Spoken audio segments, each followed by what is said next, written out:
Okay, we have the green bars, we have the live counters ticking up, so we should now be live, which of course means welcome back to the Storytime Network. We're ranking more One Piece characters. We are on, I believe, the P's still. Yep. One must imagine Sisyphus happy. You know what I'm saying? It depends on if you're playing Hades or different something else entirely. I mean, whatever you're playing, it's based on the joke. I think there was a book to that effect recently. I don't know about recent, but there was a book to that effect at some point.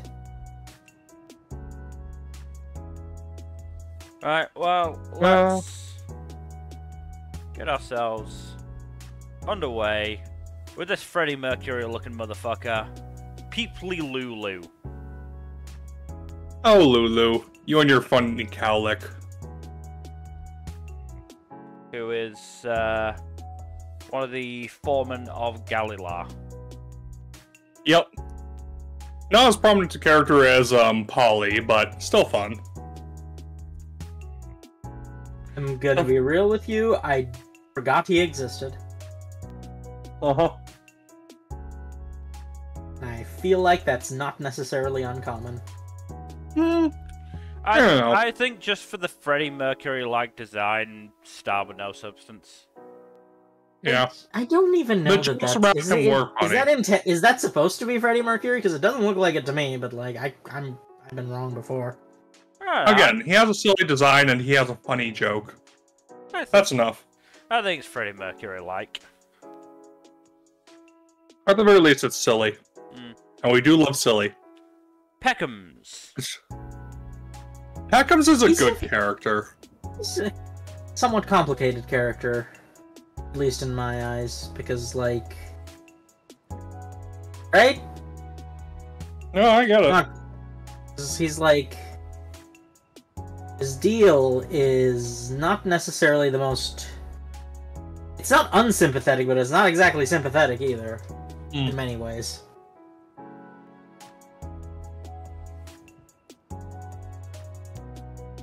So, at the same time, though, he's a funny little lion man. Honestly, he's a lion turtle, specifically. The most I remember from him is when he decided to help the Straw Hats at the end of Whole Cake, and he was like, I'm not Peckham's, who's that guy? Even Luffy saw through that, which is just hilarious.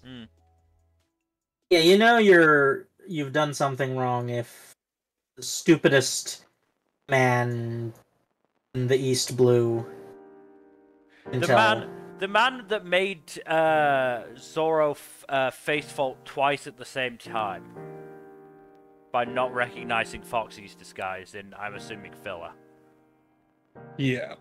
No, it's kind of insane. If even Luffy can see through your clever disguise, you know you've done fucked up. Still very funny, though.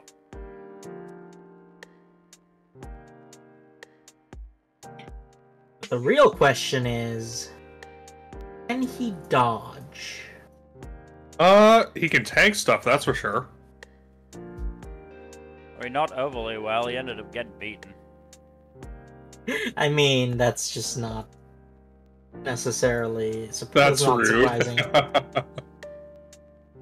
First of all, rude. Not inaccurate, but rude. I'm right, but I shouldn't say it, is what you're saying. Correct. Where are we putting Peckham's then? I'd say relevant, either relevant and likable, or fun but irrelevant. Buzzy?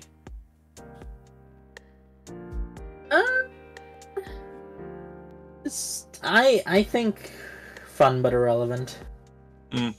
He's not super plot important beyond a couple bits here and there. Yeah. Who dis? I don't know. Pellini. Tontara. Pointless and forgettable. So, correct. Oh boy, here's a controversial one really early on. Good old Pell. Can we put him in genuine annoyance for how stupid him surviving was? That's not an Oda.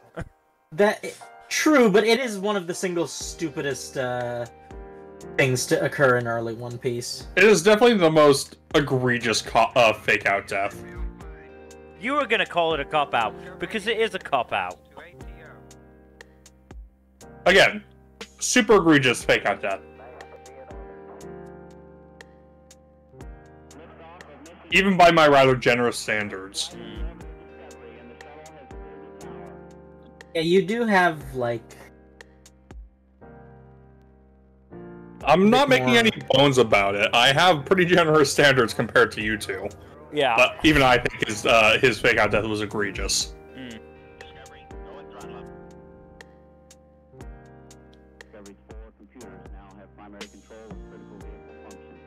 That said, I think that's more of an Aqua thing than a Pell thing. It's definitely Oda's fault. But, like, that doesn't mean Pell is innocent. I mean, other than that, what is there to Pell? He's a member of Cobra's harem. Also, he has cool hawk powers. Or falcon powers, rather. He can fly.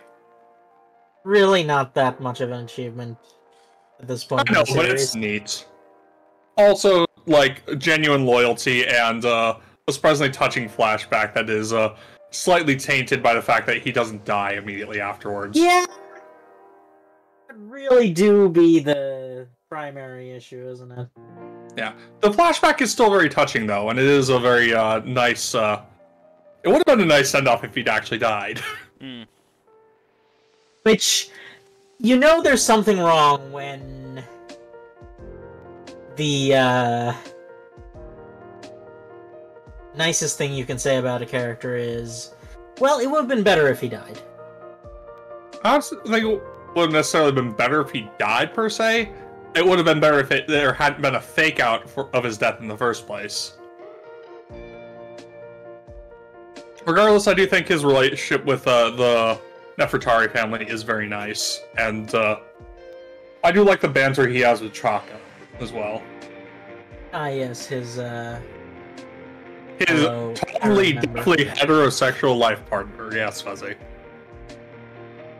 I'm like, they're both members of Cobra's harem. That's just what they are.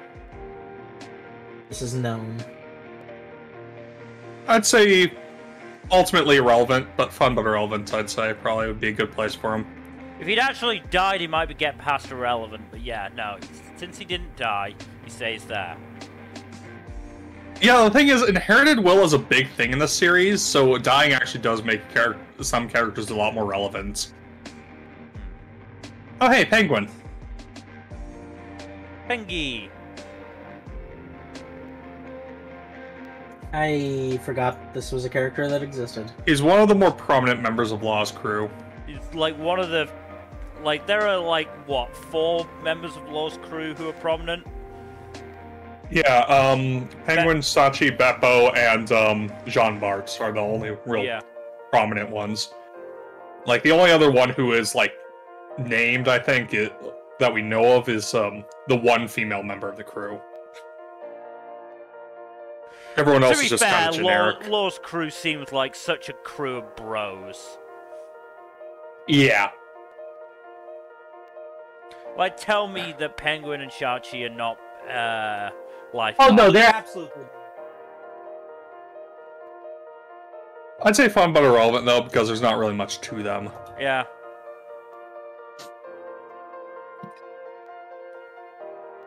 Starting off real strong with these guys.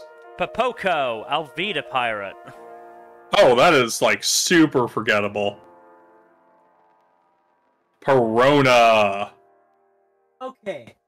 This is as good a time as any to have a conversation. This particular conversation. If you had to pick one member of Zoro's harem that he ends up with, who would it be?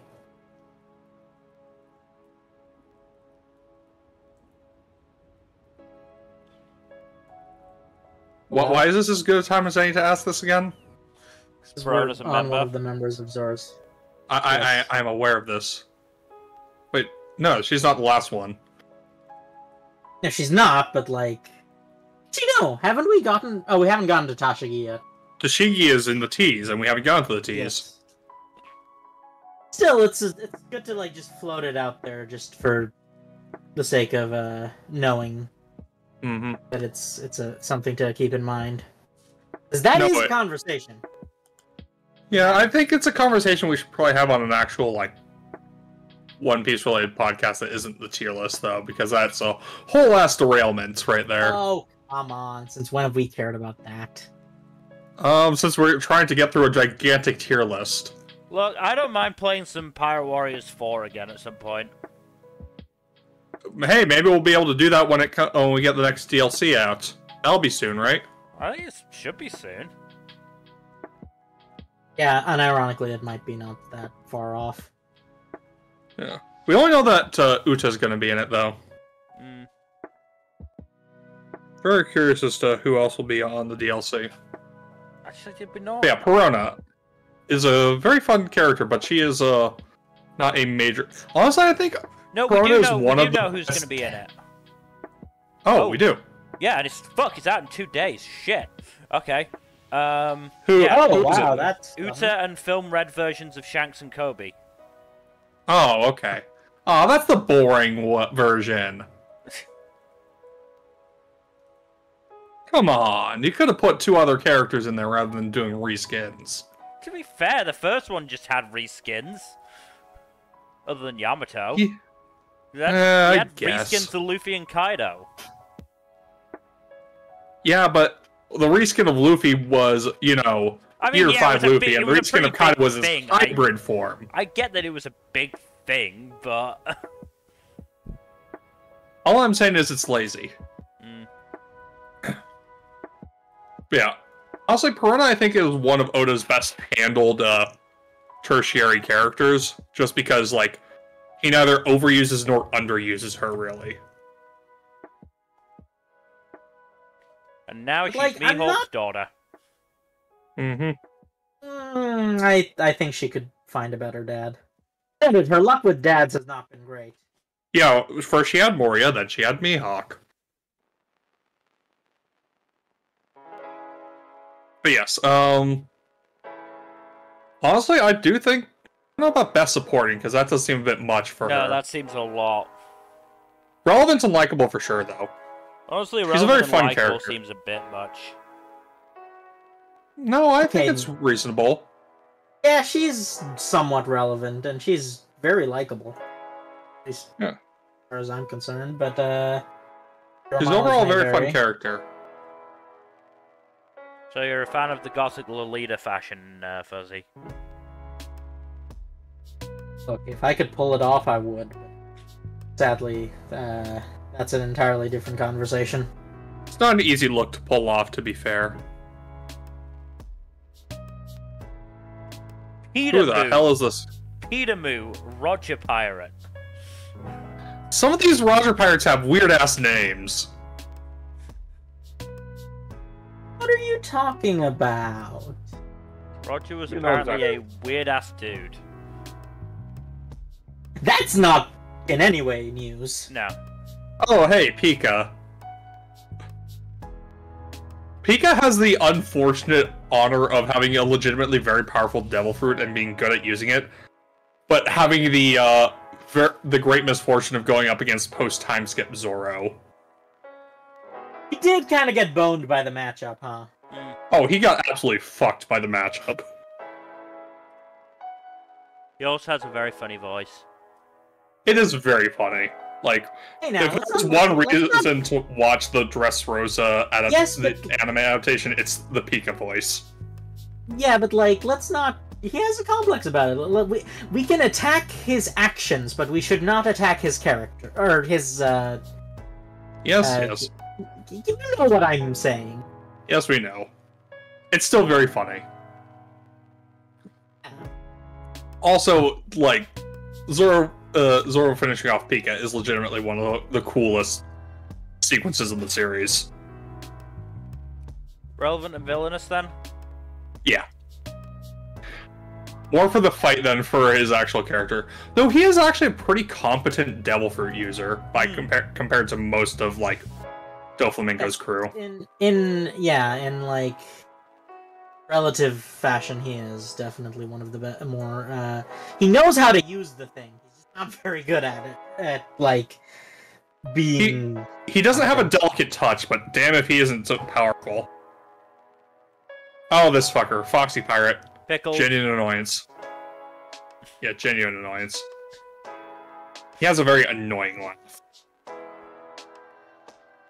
This is, Peeman, I think this is the third member of the Usopp Pirates.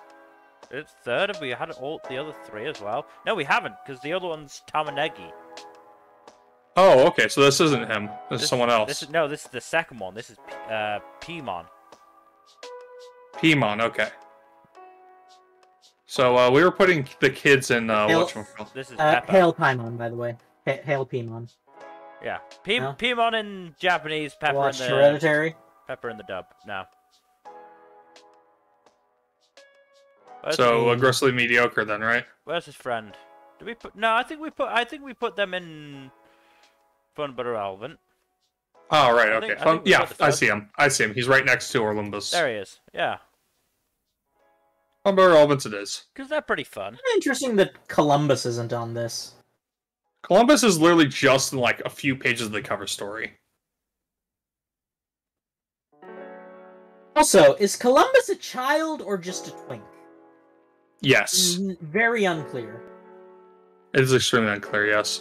I don't know who this is. I think he's fella. Yeah. Like, is Columbus...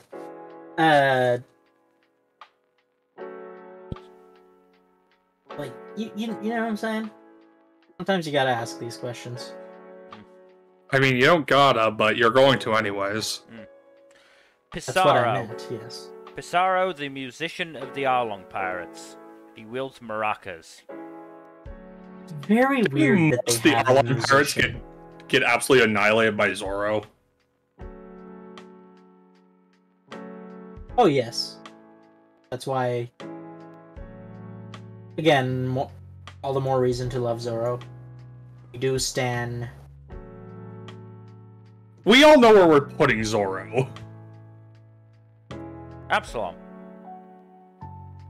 Don't even joke about that, Mil. Poker. Oh, this is the guy with the gifter with the snake legs. Yeah, right. His design is funny. More just, like... Honestly, one of the less body horror gifters. I don't know. It's Snake legs is not great.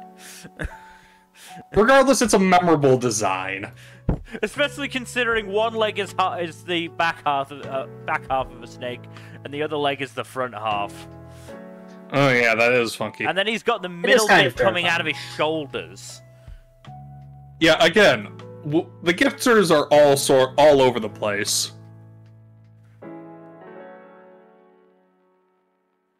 Who this guy? I don't know. Possibly filler. It looks. I think he's from like so G5 generic. filler. He looks to be drawn in an early enough style to be filler. He's probably G5 filler then. Yeah. Or no, not G5, G8. Pop go. Okay. Alvida, go away. That is the correct response to have 12 Vita, yes. Oh, this fucker. Chemi. This guy beats up children. Oh.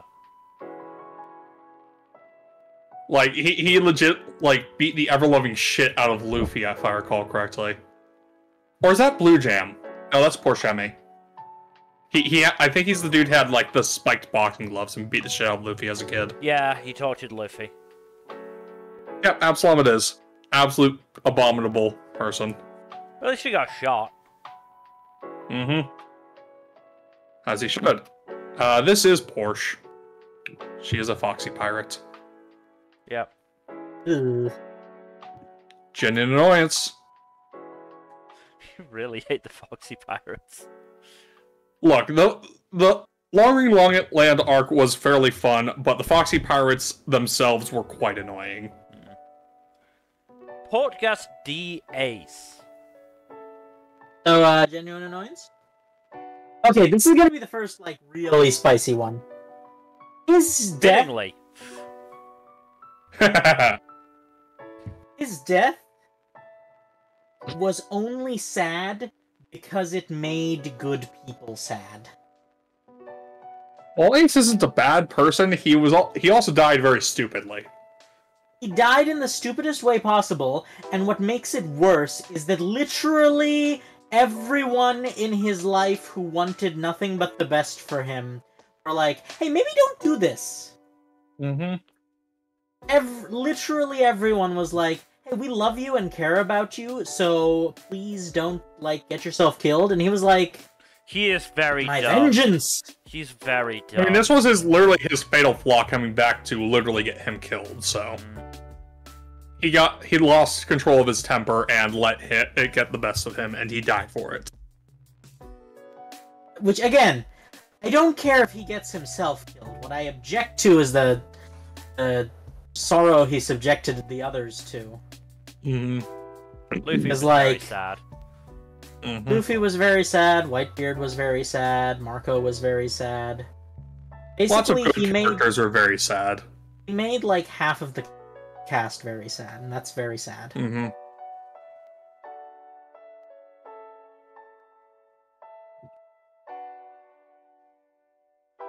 So yeah, I don't like Ace. Just because, like, he died in the most frustratingly preventable way possible.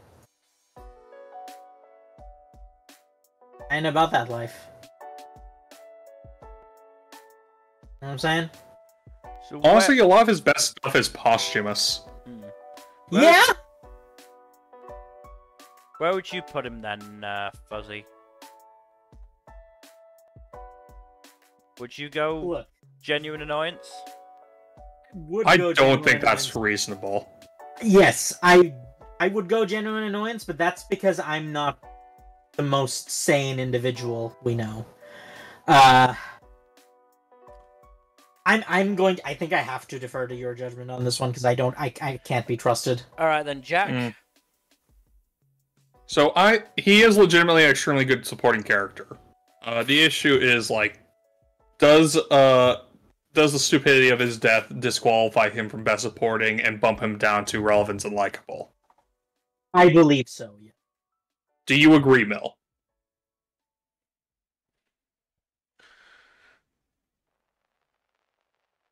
I was honestly thinking aggressively mediocre because that is his entire thing. He is just mediocre. You know what? You have convinced me. Come on, really? He feels No, mediocre in everything. Let him cook. Let him cook. Preach, bro. No, because I'm pretty sure I'll get food poisoning from whatever he cooks up. No, Ace was a competent cook. Well, he was a mediocre cook. You know what I'm talking about, Fuzzy. No, I think I fully agree with aggressively mediocre. You know what? Ace is perfect proof of the idea that family is more than blood ties. Because God is he a disappointment to his genetics.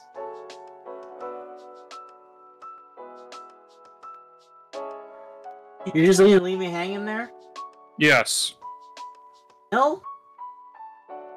I'm trying to word what I want to say. I'm trying to think about this.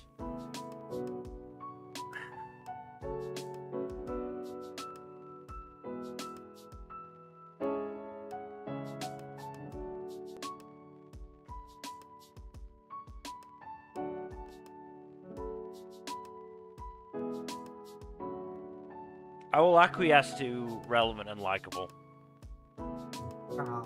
Thank you. Sorry, Fuzzy.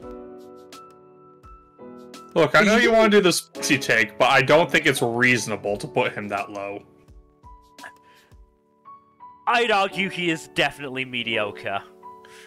By in-universe standards of piracy, yes. But again, he has a lot of really strong moments with Luffy and in the flashback with Sabo as well. The second one happened after his death. I don't think that should count. Wait, why isn't Rouge on here? That is a snub. I don't know. This is He not... may be under R instead of P. Maybe. This list is weird. We've already established this, so like... She might be on there, she's not under ours. Well, in that case, well, I mean, something's... Look, This list is not great, about... let's be honest. This list is mostly comprehensive, but it also has a lot of glaring omissions. And it's still... That says something given how much there still fucking is. Yeah. Anyway, Potiphuu. Who? King of... Does it even say what he's the king of? I don't think it does. Isn't that a French thing? He's a reverie monarch. Is he not France? Didn't we already have not France? He's named after a French dish, but that's it. Okay, apparently he wasn't even named in the fucking manga. They're just getting Potiphuu from the anime credits. Oh my god. So he may not even have a canonical name. Which... Okay, yeah, no. Yeah, that very firmly places him in that tier. Prometheus. So, how do we feel about Big Mom's homies? Because I think we already ranked Napoleon.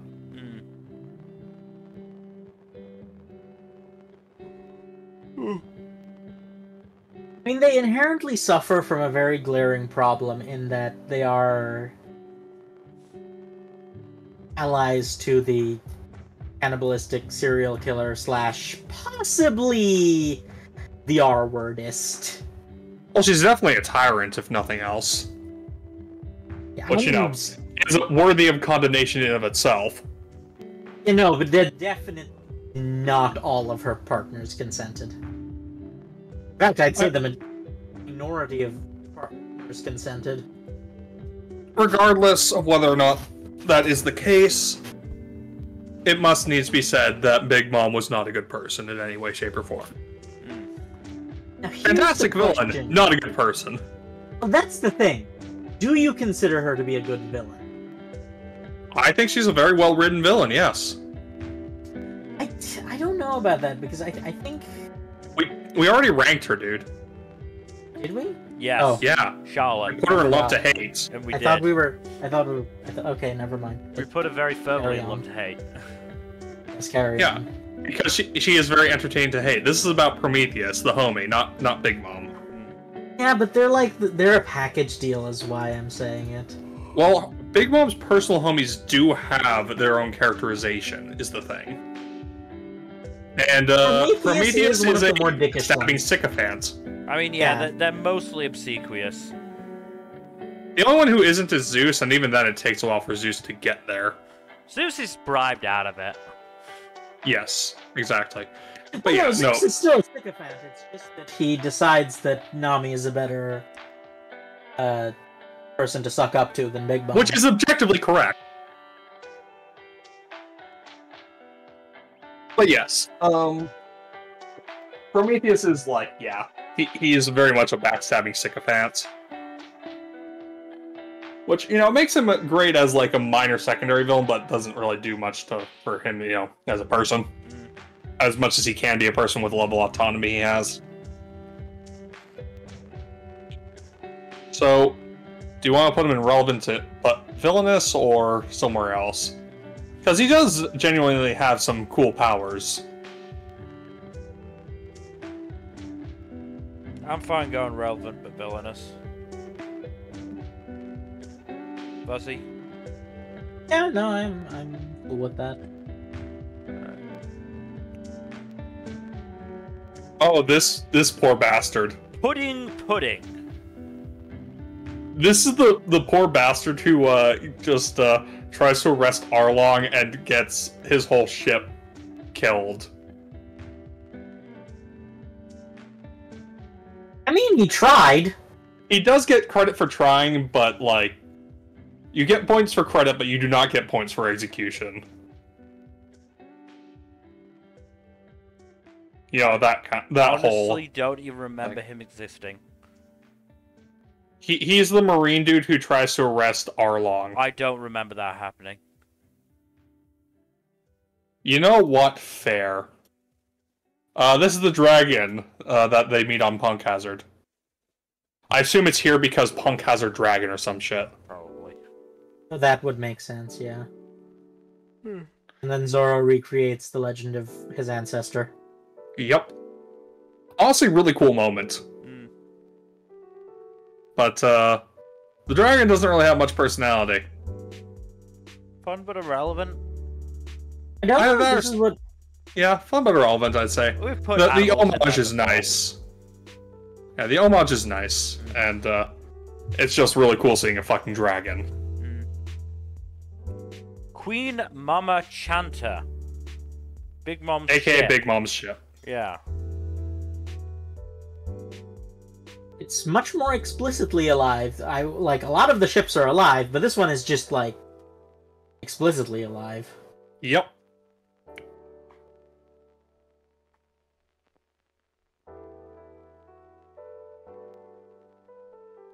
It has a personality, it doesn't really do anything with it.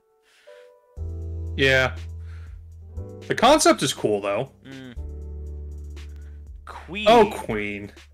Do we want to put Queen in love to hate or relevant and villainous? Love to hate. He's fun.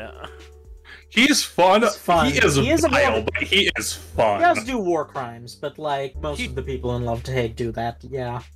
Yeah, you know, he is a vile person, but he is... The fucking songs, if nothing else. Yeah, so here's Zuma. Nah, that's good. It's good. Is basically Caesar if Caesar was not just annoying at all times. Yes. Caesar with, like...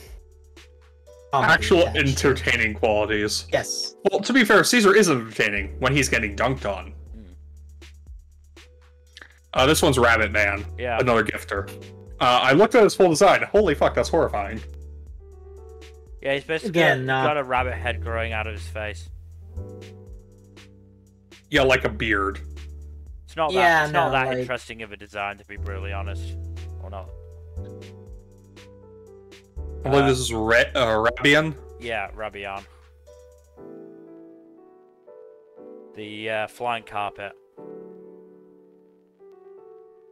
Oh, that's Disney on the phone. What do you mean they're suing us? You guys want to do like a watch along of Steamboat Willie at some point? That would be fun. Right. Disney can't sue us for it either. Rydeen. Is he a Roger pirate? No, he is a giant that trained Hashrudin. Ooh, neat.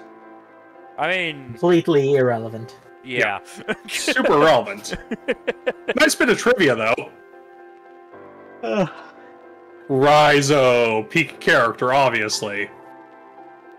I mean, he was a participant in the greatest ninja battle never seen. He doesn't genuinely go in peak character, but I do think he does belong like pretty high up. I'd say relevant and likable. How long did that fight last? It lasted almost as long as Luffy versus Kaido. It is like legitimately the second longest fight in the series. Right, let me just check. So, major battles.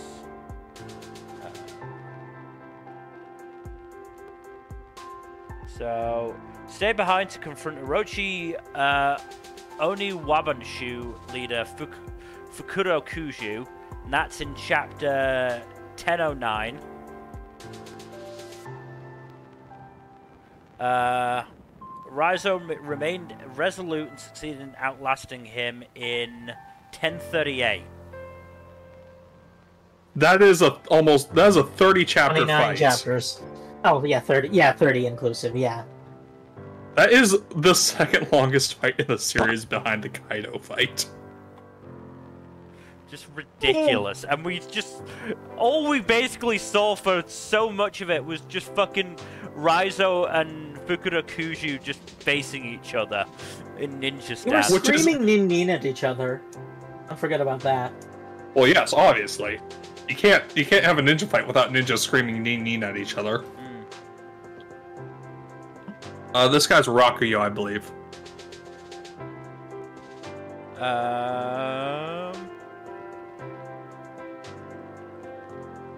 Rakuyo, yeah.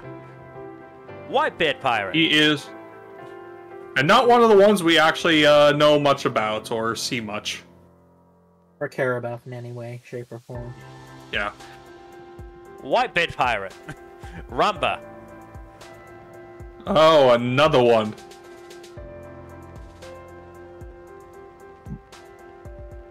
Not sure why he went with the Roman Legionnaire aesthetic, but sure. Centurion, I guess. But... Robin. Oh, god fucking damn it.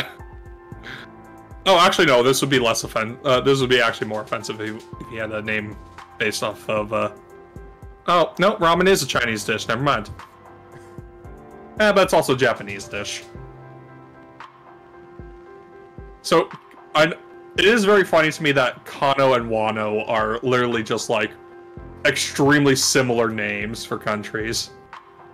And that they're Japan and China. They're basically China and Japan. Yeah. Yes, that is the joke, I believe. Yeah, is this design memorable enough to put him in style but no substance? I don't think so. Not really. Name's funny, though. This is a Tauntaun, I think. Rampo.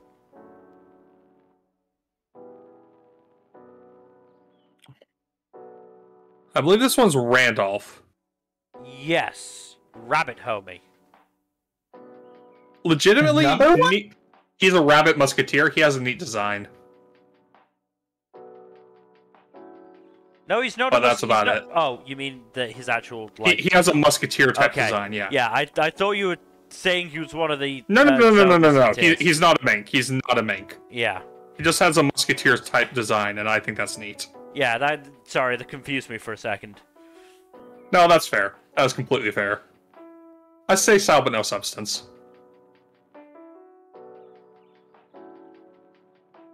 This is one of the Kuja pirates. Ron. Ron, yes. It was one of the more generic ones that kind of just like she didn't have anything going for her in terms of design or like There's a lot character. of. She's There's a kind of lot. just there. Yeah. In her summaries, there is a lot of Ron and the other Kujas. Yeah. Yeah, that's how it is with a lot of big crews, if we're being honest. That's with a lot of the Whitebeard pirates. Also, we have Old Man Rayleigh designed further below. I know.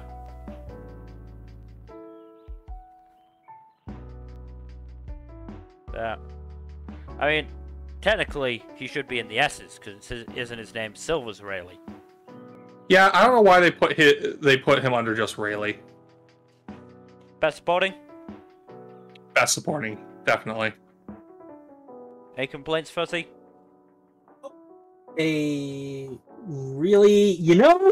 Actually, there is another. I have a complaint that's not going to affect his ranking. It's just like this MFer really said he taught Luffy everything about hockey. And didn't teach him Advanced Conquerors, yeah. Didn't teach him like any of the advanced applications. He didn't have a lot of time. Yeah, he really didn't.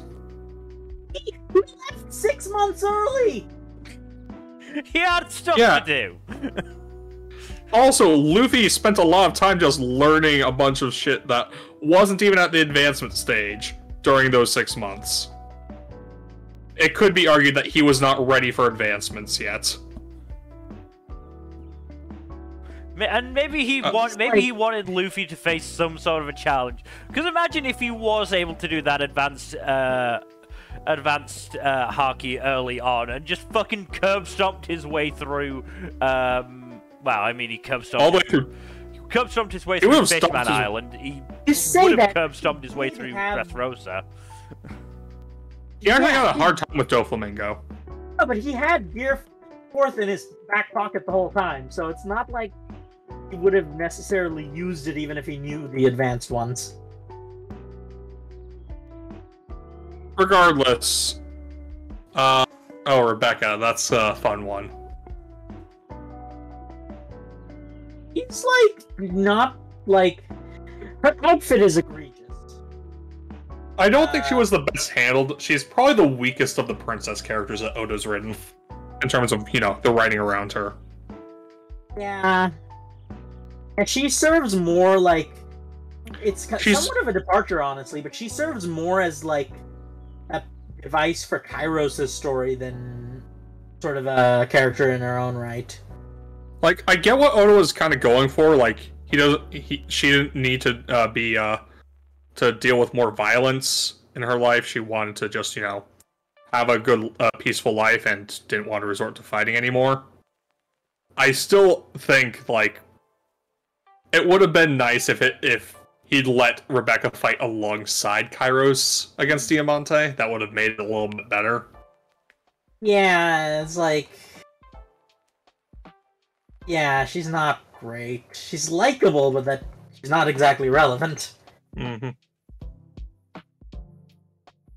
Maybe fun but irrelevant. She does have a fairly unique hockey fighting style, which is neat. But and she does have a moderately likable personality. I do find it very funny that her giving Luffy a bento is just a big part of what catalyzes him to just decide to wreck Doflamingo shit. Look, if someone gives him food, he is their friend for life, unless they piss off one of his other friends, in which case he will be very conflicted. Mm-hmm. I'd say fun but irrelevant. Yeah. Which I know is not technically accurate to her actual story relevance, but it's still, Yeah.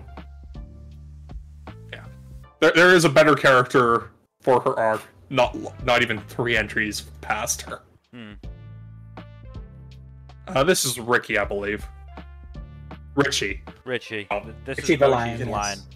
Where do we put Mochi? Yes. Aggressively mediocre. Yeah, we'll put him with Mochi. It's most of that crew just really just let Buggy's status go to their heads. I mean, to be Alvina, fair, who is the voice of reason somehow. To be fair, they're the reason. Well, actually, no. Buggy's original crew has nothing to do with it, is it? It's all the fucking prisoners they freed from Impel Down that that get over the top. Yep. Is this a younger version of fucking Riku? Why? I can't find an old Riku. Why? I don't know. It's weird. Old Riku is much more recognizable. It's really dumb. Really fucking dumb. Not cool to make up for it. Yeah, I don't see the old version either. Right.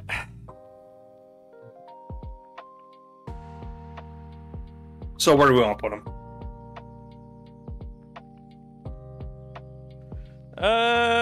Relevant and likable? I do.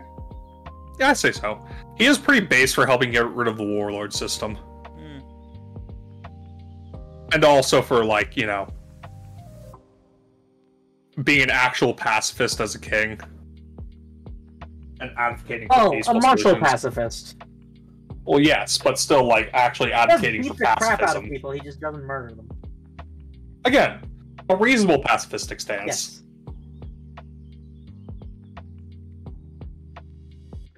And I think Viola should also go in that area. I think she's in the R's because Riku is the dynastic surname. Viola's weird, because she, she's a good character, but she did bang Doffy. I mean, there's the implication that it wasn't exactly wholly consensual on her part. There's, some degree of duress. Which Oda just didn't kind of glossed over, which is just He kind of had really... to, given the target demographic. This isn't Berserk. That has not...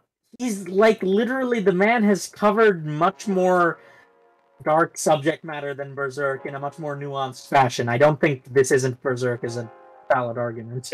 I'm saying this isn't Berserk as in it's not as explicit about it. There's a lot more, implication rather than just showing graphic sex and violence. No, I'm not saying show it. I'm just saying Oda did say in an SBS that he didn't want to go into detail on it because of the target demographic he's working with. Which I can understand and respect. So where are we putting Viola? Excuse me. I'd say relevant and likable, at least. I don't know about best supporting, that might seem a bit much. No, that's too much. It's a bit too much, yeah. Relevant and likable seems more than fair. Like, she's a good support character. She's a good arc hero. This one is... Rindo. Another Kuja pirate. I think she's the one with the bazooka, which I think elevates her to style over substance. No, not really. Aww, a bazooka! She also has a tiny knife. Again, though, why would you need a bigger sword, a bigger blade when you have a bazooka? It's not like bazookas do much in One Piece. I know, but they're Most cool! people can face tank, though. Commander Ripper. The guy who takes over after Axe Hand Morgan.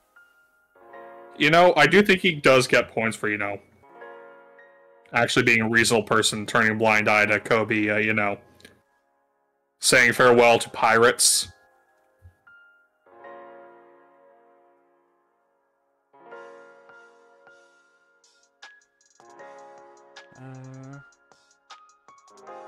That all he really does? Yeah, that's all he really does. Basically, yeah. I'd say fun but irrelevant at best. He doesn't have a particularly memorable design.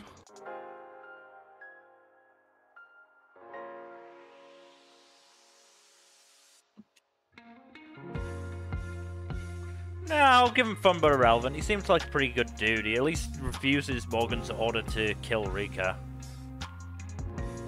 Which, is basic human decency, but, given how much of a tyrant... He's a cop, so that's asking a lot. Yeah, yeah. It's the Marines.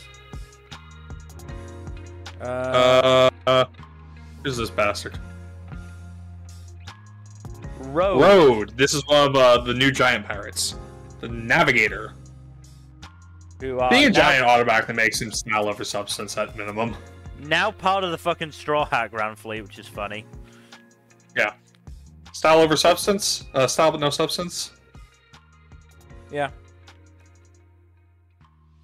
The giants in One Piece all have cool designs, if I'm being honest. I mean, this guy looks like peak emo, but yeah. Yeah. I mean, yes, but... Oh, Mill, it's your favorite character in the entire series. Mediocre. Oh, yeah, no. He's a very mediocre man. Aggressively mediocre. It's funny. Like, I might have argued against this before the Egghead, but given how badly he jobbed during Egghead, I can't really Not only argue. did he job, what is even his purpose for existence at this point? I mean, he's there to be an opponent for Zoro at this stage. And also to, Did he get one shot by Zoro? No, he did not get one shot by Zoro. He got his ass beat by Gear 5 Luffy, though. Here's the thing. I kind of want him to keep showing up and just start moving further and further down the Straw Hat hierarchy. Oh my god, he's... Oh, I would love to see him get his... I just want him to get his ass beat by Chopper in his cute form. Think about it. Chopper in his cute form is actually the most terrifying. Because... he's a doctor. And he probably knows how to make... war crime level biological weapons. And this guy is, I think, Rock. Yeah. Oh, he's one of the Yeti Cool brothers. Despite their names, they're not particularly cool or memorable. They do have neat designs, though. Mediocre. Not even Yetis. They're just really tall dudes. Yeah, no, super mediocre. You're gonna tell me they're not even Zebek. brothers? Rockstee's back is such a cipher still. We need to put him in like a placeholder category because we just don't have. Actually, no, he is pretty base because he decided to attack the world nobles. Yeah, but it's one of those scenarios where like. Did he do it to take on the world nobles, or did he do it for the fucking fruits that were there? I believe he did it specifically because he was pissed that they attacked his home base. They raided his home base, and Garp was like, "You brought this on yourselves. I'm not going to help you against this bastard." Up until they mentioned Roger. Killing his dudes. Yeah. I still say he's relevant because, you know, he's a big backstory presence. And he did, you know, have the personal charisma to gather so many clashing personalities under his banner. It's either charisma or he was just so ridiculously strong that... Either way. Like, he was Roger's, like, main enemy in his prime up until Zebek died. And, which you know, says a lot. The people he had in his crew, Whitebeard, Big Mom, Kaido, Shiki, Captain John. Captain John! Yeah. The most powerful lurking legend of them. Oh, no, he's dead. Confirmed. Yep. I do find it very funny that Captain John is dead. But yeah, the fact is that Garp and Roger had to work together to beat him and his crew. Which is insane. That said... It's not that insane when you consider the lineup. Yeah. That said, we're not ranking this in terms of power, and... We know nothing about who we know. Style but no substance for now, I'd say. I would agree, yeah. Yeah, we've got a lot of his style, we don't have any of his substance thus far, really. We need a few more flashbacks before we really get into the meat and potatoes of We're probably going to get more of him when we get the inevitable Roger Pirates detail flashback. Mm-hmm. Rockstar! Oda really gave us a Roger Pirates flashback without giving us a Roger Pirates flashback. He had his cake and ate it too. Why does Rockstar exist? Rockstar is that one rookie on the Shanks. He's the rookie on the Shanks Pirates who gets basically told off by Whitebeard for getting cocky. What is like the point of him? The point of him is to show that someone can have a Luffy-like bounty and be like totally laughed off by the real big names of the world. Because this is well before we knew the bounties of like the big shots. Because Rockstar had a bounty just slightly below Luffy, and Whitebeard treated him, you know, like meh. Or do you put him in? Like bounties were never supposed to be power levels in the first place. Wait, you put him in pointless, forgettable? Yeah. He doesn't do anything. He doesn't deserve any higher. No, fair. This is Roddy, I believe. Yeah, Bull Mink. I mean, minks are pretty cool. Yeah. Yes, the furry community did, in fact, get a big win during the Zoe arc. Yeah. They did. They really did. I think he jobbed to Jack at Onigashima, though. Which is just, like, sad. Mm-hmm. Like, when you job to the biggest jobber in the New World, that's just pathetic. This guy has a cool helmet.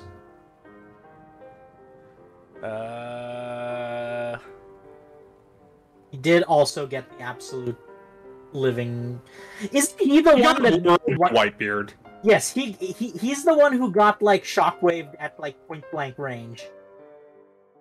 Yeah. Whitebeard I mean, losing to Whitebeard is no shame. No, but, like, it's the way he did it is just funny. Oh, yeah, no. Is he literally, Whitebeard grabbed him by the head and just destroyed his brain. Yeah, no, point-blank shockwave. I'm surprised he's not dead. Giants are very resilient. That is true. Especially the ones who were, like, trafficked by Mother Carmel. Where are we putting him? Style but no substance. He has a very memorable appearance, if only if, you know, to get your ass beat by Whitebeard.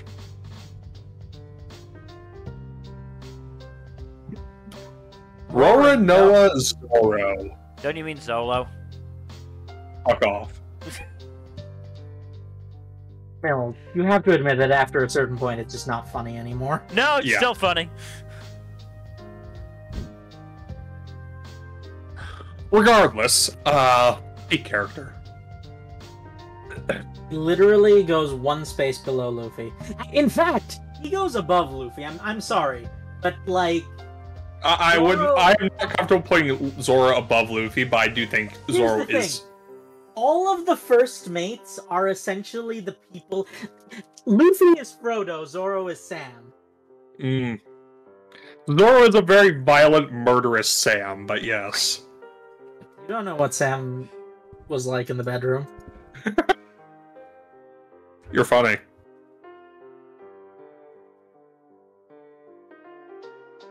I just can't get over the fact that there's an entire scene where Frodo is pacing naked and Sam is just, like, openly admiring his naked body.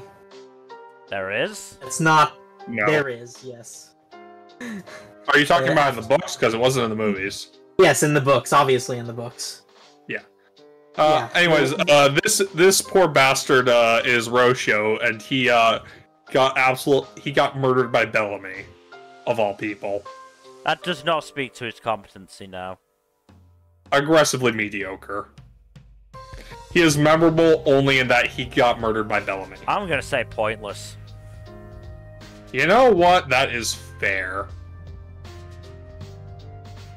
Okay, I think this is a Whitebeard commander. No! Roger Pirate. Rowing. Oh, okay. Man, we're putting so many of these dudes in that tier because they do fucking nothing. Literally! Do you want to know what his fucking summary is on the wiki? Is it literally just he and the other Whitebeard pirates, or he and the other Roger pirates, rather, over and over again? Personality. Nothing is known about Rowing's personality. History. Past. Rowing sat in on a meeting with Roger and his crewmates about traveling to the final island on the Grand Line. After the Roger pirates disbanded, it is unknown what became of Rowing. Nothing. That is nothing. Yeah, no. Agreed. Okay, so this is annoying. We have another case where we have a duplicate. This is Silhouette Green Bull, and we have a regular Green Bull further down below. Which one do we rank? You want to just Where put is the he? Silhouette in... Silhouette goes in the character copies. Where's... Like- yeah, and then... He's down with the manga panels. Oh, okay. Oh, there he is. that Yeah, does I see explain him. that, yeah. Do you want to You can just, like... chuck him up there now? Yeah, drag that up. Oh, that's not him. That's That's not him. That's not him. Bruce. Oh! I don't No, remember. no, no. The one who There he looks is. He's the disturbingly sunglasses. like a Yeah, I real remember. person, yes. I barely remember him. He fucking That's ran. his job. He ran to Shanks' hockey. Okay, I do want to say, though, he is an excellent representation of the vileness of the world government, because he is, like, he's worse than Sakazuki in terms of how violently racist he is. Anyway, we've got Ryuboshi first. Yeah, no, that's fair. Ryuboshi's fun. Where does his other brother, who's not Kamehameha Man, go? I believe we put him in fun but irrelevant. Yes. That is his place in life. Yep, Monboshi is in fun but irrelevant. You don't have Where to is put them he? next Third to each last other. row. That's the last row. Near the back. Near the right. Ah, I see him. Oh, there he is. Yeah. Man, there's not much family resemblance there. Not with Fukaboshi, I mean. There's a lot of, like... The thing with Fishman and Mermaid genetics is that they're weird as hell. Ryunosuke, the dragon Kanjuro created to get them up to... Why is this? Up to Nisha. Why is this on the list and Rouge isn't? I don't know. The dragon was fun. Style but no substance. I'd go fun but irrelevant. He was fun. Alright. Are these Fair things enough. even sentient? I don't think they are. I think they just look like it. Ryukugyu, aka Green Bull, He's not on the aka fucking Aramaki. Ooh. list. Not on the canon characters list. Who isn't? Ryukugyu. He's under Aramaki. Oh. You know, his... His real name, not his Yeah. call sign. That's how all the admirals are. They're under their actual names, not their call sign names. Well, I didn't know what... I barely know what his call sign name is, let alone his real name. You know what? That's fair. No, but like seriously, he's Absalom tier. Jack? Any, Right? any disagreement? Genuine annoyance at best. I don't know if he goes in genuine annoyance. He's like really good at illustration of the hatefulness of the world government and what Yeah, it that's why I said represents. at best. Absalom, genuine annoyance if you're feeling generous. I mean, he's genuinely threatening, though. So, And genuine annoyance, I don't think really suits that. Neither does Absalom. Caesar and Hogback are both capable of, like, killing people. I mean, yeah, but they're absolute fucking losers. So was he! Not only did he... Was he fighting to a draw against, quite frankly, a group of jobbers? He got scared off by one slight whiff of Conquerors from Shanks. He is like... He's a jobber. He somehow managed to be a horrifically racist dog of the government who is also a jobber, while somehow being an admiral. He has no redeeming qualities. He doesn't seem like he has the best attitude towards women either. No, he does not. Yeah, he was like, He will only eat if a beautiful woman feeds him, if I recall correctly. Yeah. Which, you know, is only something he's able to pull off because of his Logia bullshit.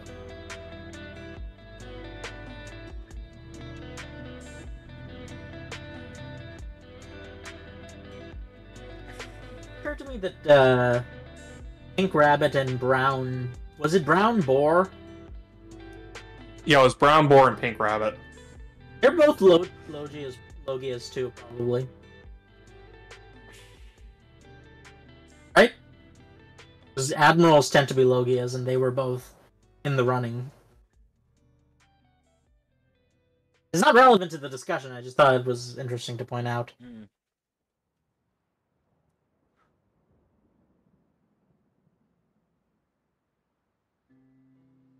Yes, thank you, Mel. I'll concede. Who dis? Saber, Spade Pirate.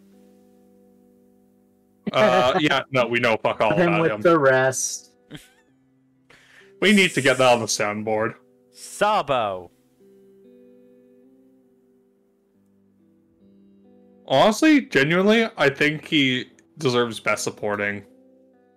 Good character. It's Oda's fault that he had amnesia. Right, that was a bit of a cop-out on Oda's It was part. a bit of... He did suffer head trauma. It makes sense, at least. Makes sense, but like, this is a world where people regularly take bazookas to the face and are fine. At younger He ages was a than he child did. at that At stage. younger ages than he did. There are children who take bazookas to the face and are, like, running around perfectly normal afterwards.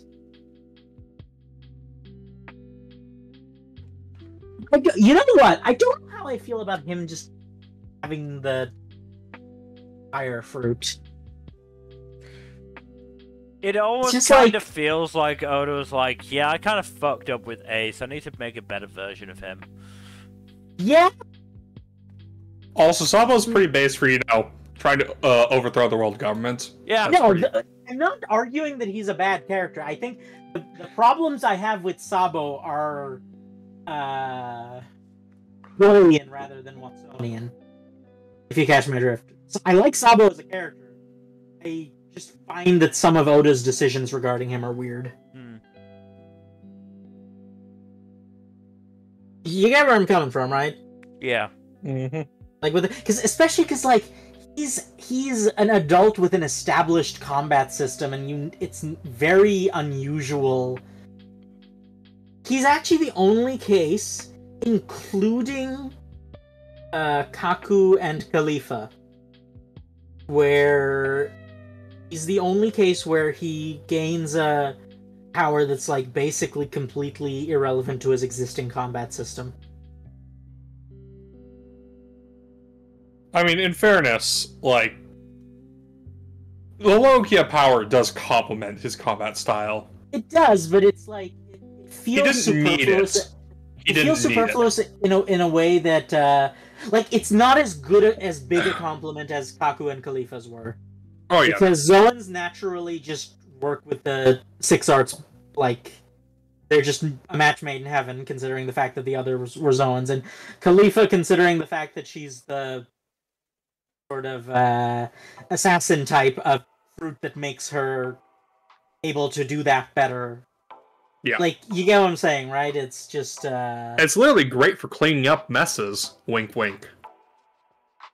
Cleaning up messes after someone dies. It's really not cool. Where did we put Khalifa? Because we did kind of gloss over the fact that she was sexually assaulting Nami. Like, molesting her at the very least. We glossed over that, didn't we? I think we put her in Fun But Irrelevant, or Style But No Substance. I forget which. Style But No Substance.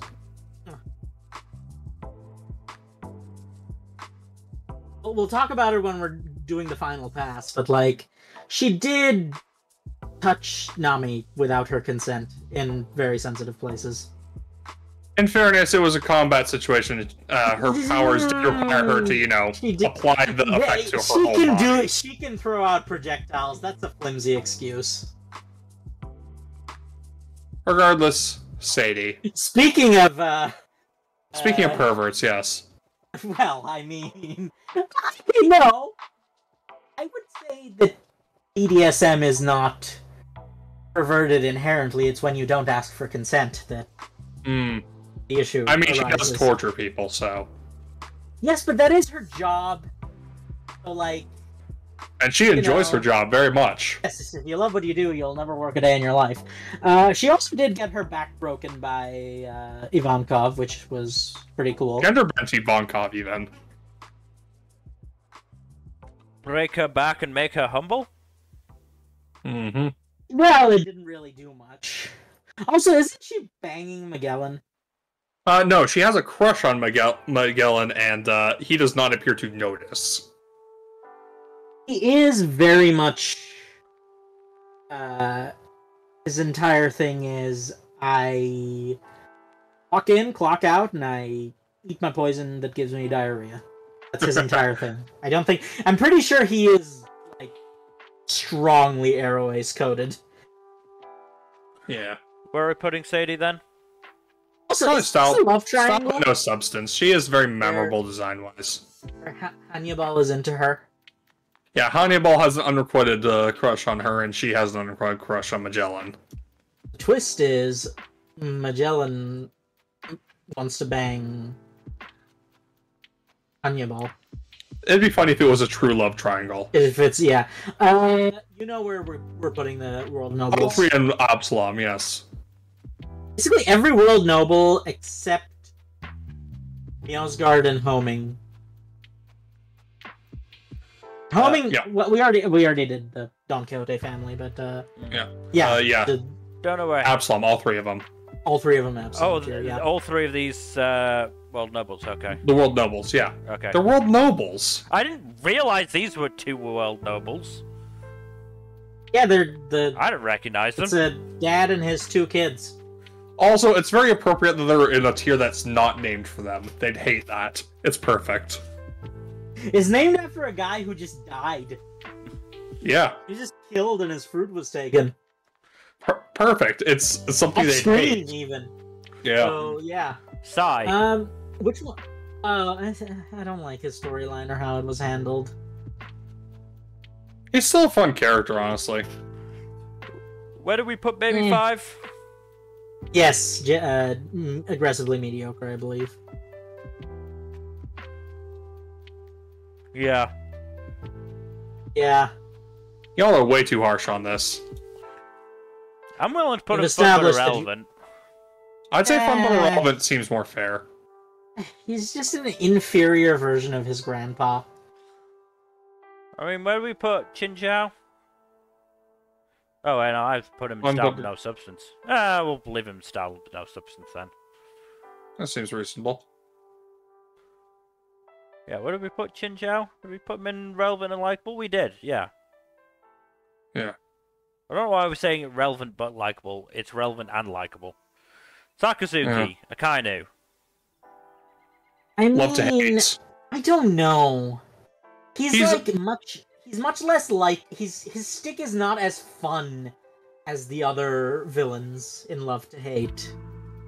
He's much more played straight, and I don't know if that's look at what we've got in Love to Hate. He doesn't really have the eccentricities that a lot of the people in Love to Hate have. At the same time, he's a top tier villain. And He's a good villain. We put a lot of the best villains in Love to Hate, and honestly, I think the elders are also really straight laced. I was gonna say if we put Akainu somewhere other than Love to Hate, we've got to move the 5 elders. I was actually gonna say I don't think the 5 elders necessarily belong there because they're, as I said, they're far too straight laced. I don't think them being straight laced removes them from Love to Hate, because they still have that hateable quality that makes it enjoyable to hate them. They are absolute, they are pieces of shit, but they're well-written pieces of shit, and... No, that's the thing. I don't think that's necessarily true, just because we haven't seen enough writing. Other than I think Saturn we have. Saturn is, I think, the only one we can actually keep there. I think the other 4 should probably move down to relevant and villainous.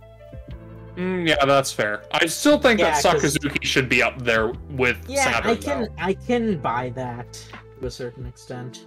So, which one's Saturn again? Is it the first one? It's the first one, yes. Yeah.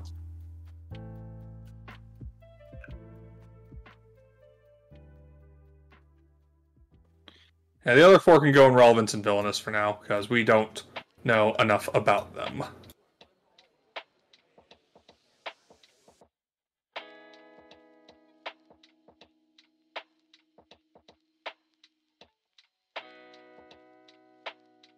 That looks very Sal Death. This is Sal Death. He's one of the Impel Down fuckers. Yeah, he one of the forgettable ones. We can put him in. He does nothing. Is he a Tontata? No, he's not. He's too big. He's 7'1", but not Tontata. What? But he looks so tiny. Oh, he had a massive fucking growth spurt. What the fuck? What the shit? He was 16 pre-time skip? What?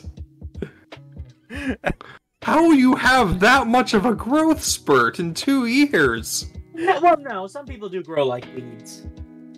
Yeah, but he was like 4 foot nothing before the time skip, and now he's 7'2". 7'1". Yeah. That is insane. But there is a picture of him in the anime, and the top of his head is barely up to crotch level. I'm willing to give him style but no substance just for that. Just on that basis alone. Yeah. That is very funny, yes. On that basis alone, I'm willing to give him that. I don't know who this is. No. Might be a filler character. I think filler. Hold on. Let me double check. Yeah, filler character. I don't see him. Or her, rather. Boa Snake. Saloom. We'll put Boa Snake with Boa. Why would the snake be controversial? Part of Boa? It's a snack. It's a snack. He's a good... She is a good snake. Then Style fun, but no then substance. fun but irrelevant with the rest of the animals. Yes. Yes. Actually, that's... Good animals. Samosa, another king at the Reverie. Oh, I don't even want to ask. I'm a look. I will spare you. He just looks like a generic dude in a suit. Oh my god, is he Boris Johnson? I think he's Boris He Johnson. might be Boris Johnson. Oh. No, he's modeled after Trump. Oh, No, yeah, they say yes. the wiki says that he somewhat resembles Trump. Okay, yeah, no, you But- can't first. I mean, But Boris Johnson Johnson is basically resembles Trump. Boris Johnson resembles Trump as well. Boris Johnson is Diet Trump, so Either way, yeah, not super memorable. I'm pretty sure any of his stuff is like filler stuff, so. Is this San Juan? Oh, this Wolf? is San Juan Wolf. Yep. San Juan Wolf, yes. His entire character is that he's very large but very soft-spoken, but also he's implied to be a war criminal. He was in level 6 of Impel Down, so yes. Also, he has consistently been seen jobbing whenever he has entered combat. Wrestled because- with Yoka. Yeah. I'm pretty sure Best. Garp just fucking yeeted him off of Yes, he Hachinosu. did. He did. You know, it's funny though. He is. It's very unclear what his Devil Fruit's relationship with water is. Like, is he was seen in water while fully fruited up. And now the implication is that he's walking on the surface, but they're in the ocean. How low is the surface? He's not that tall. He has a fruit that lets him grow his size immensely. Yeah, but like he's only building sized and they're on the Grand Line. I don't question logistics with Oda. Like, Oda does some funky shit with the logistics all the fucking time. Who this? Don't know. Pretty sure this is just a filler character. Is this the snake teacher lady from? Yes, this that is a snake one- teacher lady. Why is she here? Why is she here and Rouge isn't? Showed Sada up in one Heavy. gag. That's it. She's one of Kaido's crew. She's a gifter. I'm pretty sure. She showed Wait. up for one gag and one page, and that's it. She has as much presence as most Whitebeard commanders. So I suggest what- we put her there. What were you saying about Arouge? No, Rouge. Rouge. Not a Rouge. Yes, I'm saying why is this lady? Yeah, I don't know here, but why Rouge was skipped Focus over. the It's Rouge really isn't. weird. That's probably sexism. Hmm. Let's Big- be real. Big Knife Given the fandom. Big Knife Sarkis, first mate of the Bellamy Pirates. Aggressively mediocre. I think pointless and forgettable. Honestly. No, he's memorable enough because he almost kills Bellamy. He's just extremely mediocre. This is a doge. I believe this is a World Nobles doge, though. Yeah, so this is the dog of a world noble. So, do we... no, Put him with the rest of the world nobles. no, he's not sapient enough to be that high. Pointless and forgettable. He did pee on Devil DS. Oh, that's after fucked the up. explosion. Genuine annoyance, then. That's a fair comment, I think, yeah. God, this... Look. I know who this is, but he's not exactly memorable. What do you mean? He did the helicopter Triceratops thing. That was super memorable. Wait, I thought he was the... Sabretooth. No, that's Who's Who. Oh, okay, never mind then. Oh, I don't even remember him at all. Yeah, this is the guy Frankie fought. Yeah. Look, Frankie's a great character. He's not exactly the muscle of the team, despite his design. Hmm. Well, Frankie had to fight someone memorable. Yeah. But yeah. Solid but no so- substance, I guess? At best? Stop it. Style but no substance are fun but irrelevant. Which do you think, Mel? Style with no. The saber, the helicopter triceratops thing was very fun, in my opinion. Mostly a style thing. Fair enough. I do like Oda's dinosaur facts in Wano. It's so fucking funny. Yeah. But at the same time, he is probably the least relevant and memorable of the Toby Ropo. Oh, absolutely. I agree on that front. At least Who's Who has the racism. Oh, we'll get to Who's Who. And the racism! No, yes, Who's the... I don't remember any of these people's names, I just remember them by their fruit. Satori of the Forest. Where do we put the other two brothers? I think we put them in Genuine Annoyance. Yes, we did. Alright, he's going there as well then. Where are they? Like near the middle of the tier. That them? Yep, that's them. Put him in the middle, because, like, it's a good contrast. There you go. I still don't like their designs. They look like they look like faces on backs. They really are not great, no. No. Sauce, king of the Jambalaya Kingdom. There's... Literally all of the Reverie Kings, except for ones we've already met, are named after food stuff. Really was not trying, was he? I mean, he was trying in some cases, just not in others. Also, I'm pretty sure several of them are filler. Well, yeah, a lot of them, like, just didn't get named in the manga or any other, like, manga-related media, so I think the anime just named them. Is this MFer Scopper Gaban? This is Scopper Gaban. He goes one tier above the rest of the Roger Pirates, I think, for being gold, silver, copper.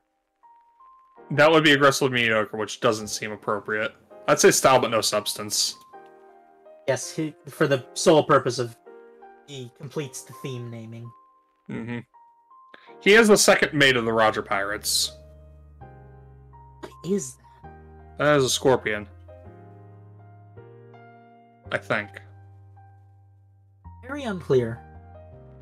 Well, that's unforgettable. robot. I don't remember this thing at all. Yes, we don't know what that is. It could be. It looks like a peel-off robot, kind of, from the angle. You know what I'm saying? Maybe. Yeah. Claws and everything. Scotch, the other Yeti cool brother. Look, they're not Yetis and they're not cool, so what do you want to bet they're not actually brothers and are, in fact, lovers? I'm not betting on that, Fuzzy. Stop trying to make me bet on that kind of thing.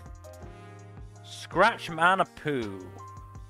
This backstabbing bastard. Fruit. He's just... honestly, I would put him in either Genuine Annoyance or Love to Hate. Because he's like... I'm kind of inclined to put him in Love to Hate.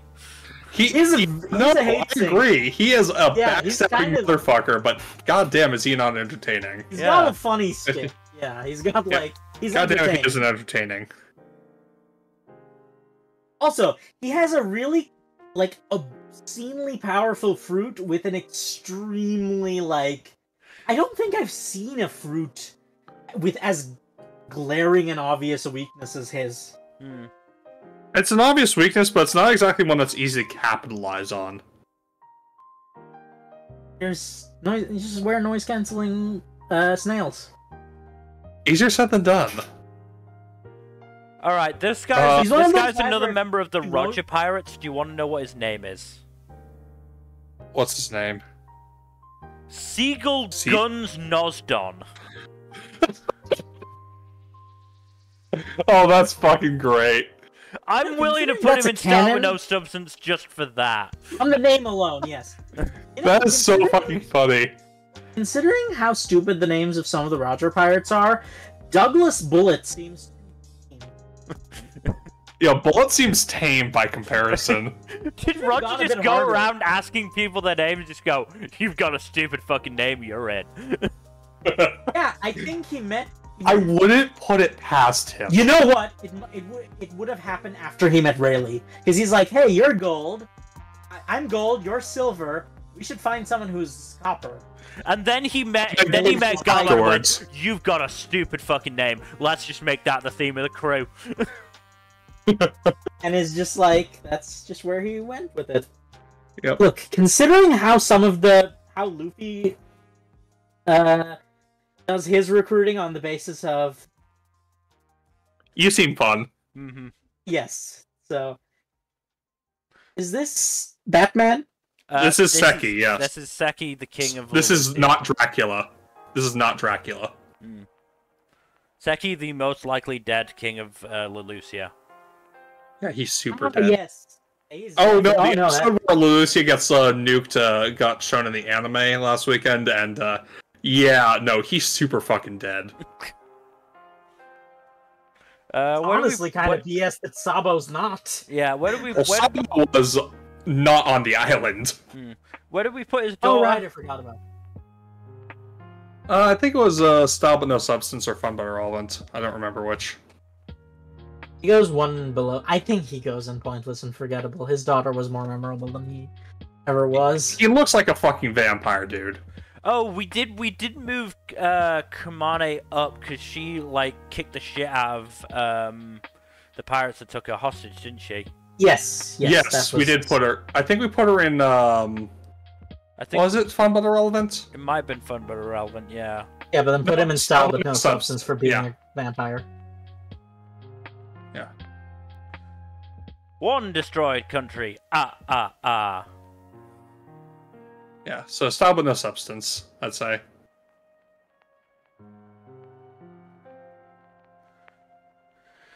Oh! Sengoku the Buddha. Okay, we need to fix this because this is not a duplicate. We have old Sengoku right down here. Okay. If you want to talk about complex, I would put him one tier below wherever we put Garp. Because he's like Garp, but he's slightly more of a... We have Garp in Best Supporting. I would say Relevant's unlikable for him. Yeah, but he's like not Best Supporting simply because he's not as much of a cop as a lot of the other Marines, but he's definitely more of a cop than Garp. Oh, absolutely more of a cop than Garp. I like Sengoku, though. No, Sengoku's much more likable than the standard Marine, but he's still, you know, an enforcer of quote-unquote justice. Yeah. Senor Pink. Senor motherfucking Pink, Best Supporting. No. No? Okay. No. Relevant and likable seems more reasonable. No, relevant and villainous, I'm sorry, but he is on the wrong side of history. I mean, yes. Because he has a... That's fair. That's fair. That's fair. Because he has a sad backstory doesn't give him the right to become everyone else's sad backstory, you know what I'm saying? Fair. No, I know what you're saying, Fuzzy. Sentomaru. Sentomaru, I think, does get more points because of the egghead stuff. He's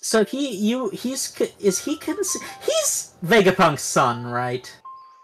Kinda. Vegapunk's son and Kizaru's sort of nephew? Well, yeah, no, if you consider Vegapunk and Kizaru to have, like, a brotherly relationship, then that perfectly tracks. Look, Sentomaru is low-key one of the MVPs of Egghead. And his upbringing is not his fault. But he is on the wrong side of history. He was on the wrong side of history for the majority of his life. I mean, he does have that, he does still, like, focus on, you know, protecting his sponsor/father figure from, you know, the oppressive governments. And also his little wants to murder him. Because that's what Bonnie is, essentially. Yeah, kinda. Basically. Relevant and likable, he did take a few bullets for her. Yeah. Irrelevant and likable, I think. Relevant and likable, but I will... You know what? We'll talk about it when we get to Vegapunk. Oh, we probably won't get to Vegapunk this video. I don't remember this dude's name. Either. He is Seto. Kalgara's son-in-law. Seto, that's it. Yes. Further proof that Kalgara, for some reason, had sex with someone other than Nolan. No, he's Kalgar's son-in-law, not his son. Yes, but for him to be a son-in-law, that would require Kalgar to have children. Yes, you are correct. Okay, so this is Sachi. Put him with his lover. Yes. Yeah, where do we put Penguin again? Unbut irrelevant, if I recall irrelevant, correctly. Yeah. Yes. Yeah. Right No, next to his lover. we put the fuck boys together. Where is he? There. As said, Law's crew just seems like such a bro crew. Shaki. Like, literally the only woman in One Piece who has somehow aged well. So I've heard the theory that most of the women who don't age well in One Piece do so because they gave up on their dreams to some degree, and that does seem to be reflected in that is reflected in how Nami and Robin at age 60 when things didn't go wrong. When things go well versus when things go badly. Yeah. Yes. So both Nami and Robin apparently do age well. Yeah. When So things it's go well for them. So that is either giving up on your dreams or sort of just like giving up in general. I mean, I'm pretty sure Kokoro just looks like that because same with Chiffon and Lola, but No, Kokoro looked like a generic mermaid when she was younger. No. Kokoro kind of just let herself go because of depression after Tom and Frankie. Yeah, oh, you know what that... There's three primary reasons why women age badly. They've done bad in One Piece. I just want to qualify that. In Minecraft. I just want to qualify that because out of context, that sounds really bad. Yeah, in One Piece, it's either because of despair or, being despair, awful. Giving up on your dreams, or being a bad person. Yeah. It's very much, the bad people tend to age much worse. Yeah. Anyway, Shaki. But yeah. Relevant and likable? She is... Relevant and likable, yes. I'd say. She's, like, also one of the few examples of just a canon, happily married couple. Yeah. She didn't really have a fun relationship. Yeah. Also, it is wild learning that she was once the Empress of the Kuja. No? That's not... No, The common theory before that was revealed was that she was a Rocks pirate, and then we found out that Elder Neon was actually the former Rocks pirates. Wasn't Elder Neon also the Empress of the Kuja? Yes, she was also the Empress of the Kuja, but a lot of people were theorizing that Shaki was part of the Rocks pirates, but it was actually Neon who was Shaki's predecessor. Actually, we don't actually know for sure that Shaki wasn't on the Rocks crew, because she would have been a bit on the younger side. So Neon, aka Gloriosa, was on the Rocks crew, one that got disbanded at God Valley. Well, I know, I remember that chapter, but like... We'd have to see. I mean, she wasn't on the Roger Pirates, we know that for sure. Yeah. The Roger Pirates were a sausage fest. Whose crew was she on, then? We don't know. Anyway, Sham, done much better in the live action. Yeah, but this is... I don't even know who this is, nor do I care. Sham and Bucci from Kuro's crew. Do we have them in Genuine Annoyance? I don't know. Bucci isn't in Genuine Annoyance. I think we have them in Aggressively Mediocre. Where they belong, yes. Do we? No, we don't. Where is Bucci? Possibly in Genuine Annoyance. Or Pointless and Forgettable. Actually, no, I think he's in Pointless and Forgettable. I don't see him anywhere. He's so forgettable that we forgot where we put him. Oh, nope, he's in Pointless and Forgettable. You're right. Ah. Which row? Right next to the pig. Which row? Oh, there, Row. I see him. I see him. But yeah. Better in the live action. Really funny that... Red-haired Shanks. So, the funny thing is, despite being there... on him, by the way. We still have half an hour left. Oh, okay, before we get to 2 hour mark. Like, there's a few other good ending points after this, so we'll see if we can get to any of those. Sure. But Shanks is a funny one because despite being in the story since chapter 1, he hasn't actually done that much in the story. He's mostly been sitting on his ass. Look, so he has intervened at key points, like Marine. You know what's funny? We need to talk. We need to address the elephant in the room. Which one? Okay, yes. First of all, he's a world noble, but he wasn't raised by them, which does automatically mean he's, like, not in the same category as, like, homing. Yeah, he was... a world...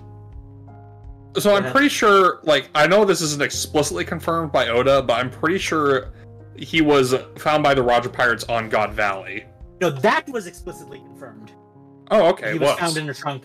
Yes, that was. It hasn't been explicitly confirmed that he's a member of the Figureland family outside of the movie, because the movie said that if Uta is Shanks' daughter, she would be a member of the Figureland family, and then later the Figurelands are revealed to be world nobles who are part of the Royal Knights, or the head of the Royal Knights. Mm-hmm.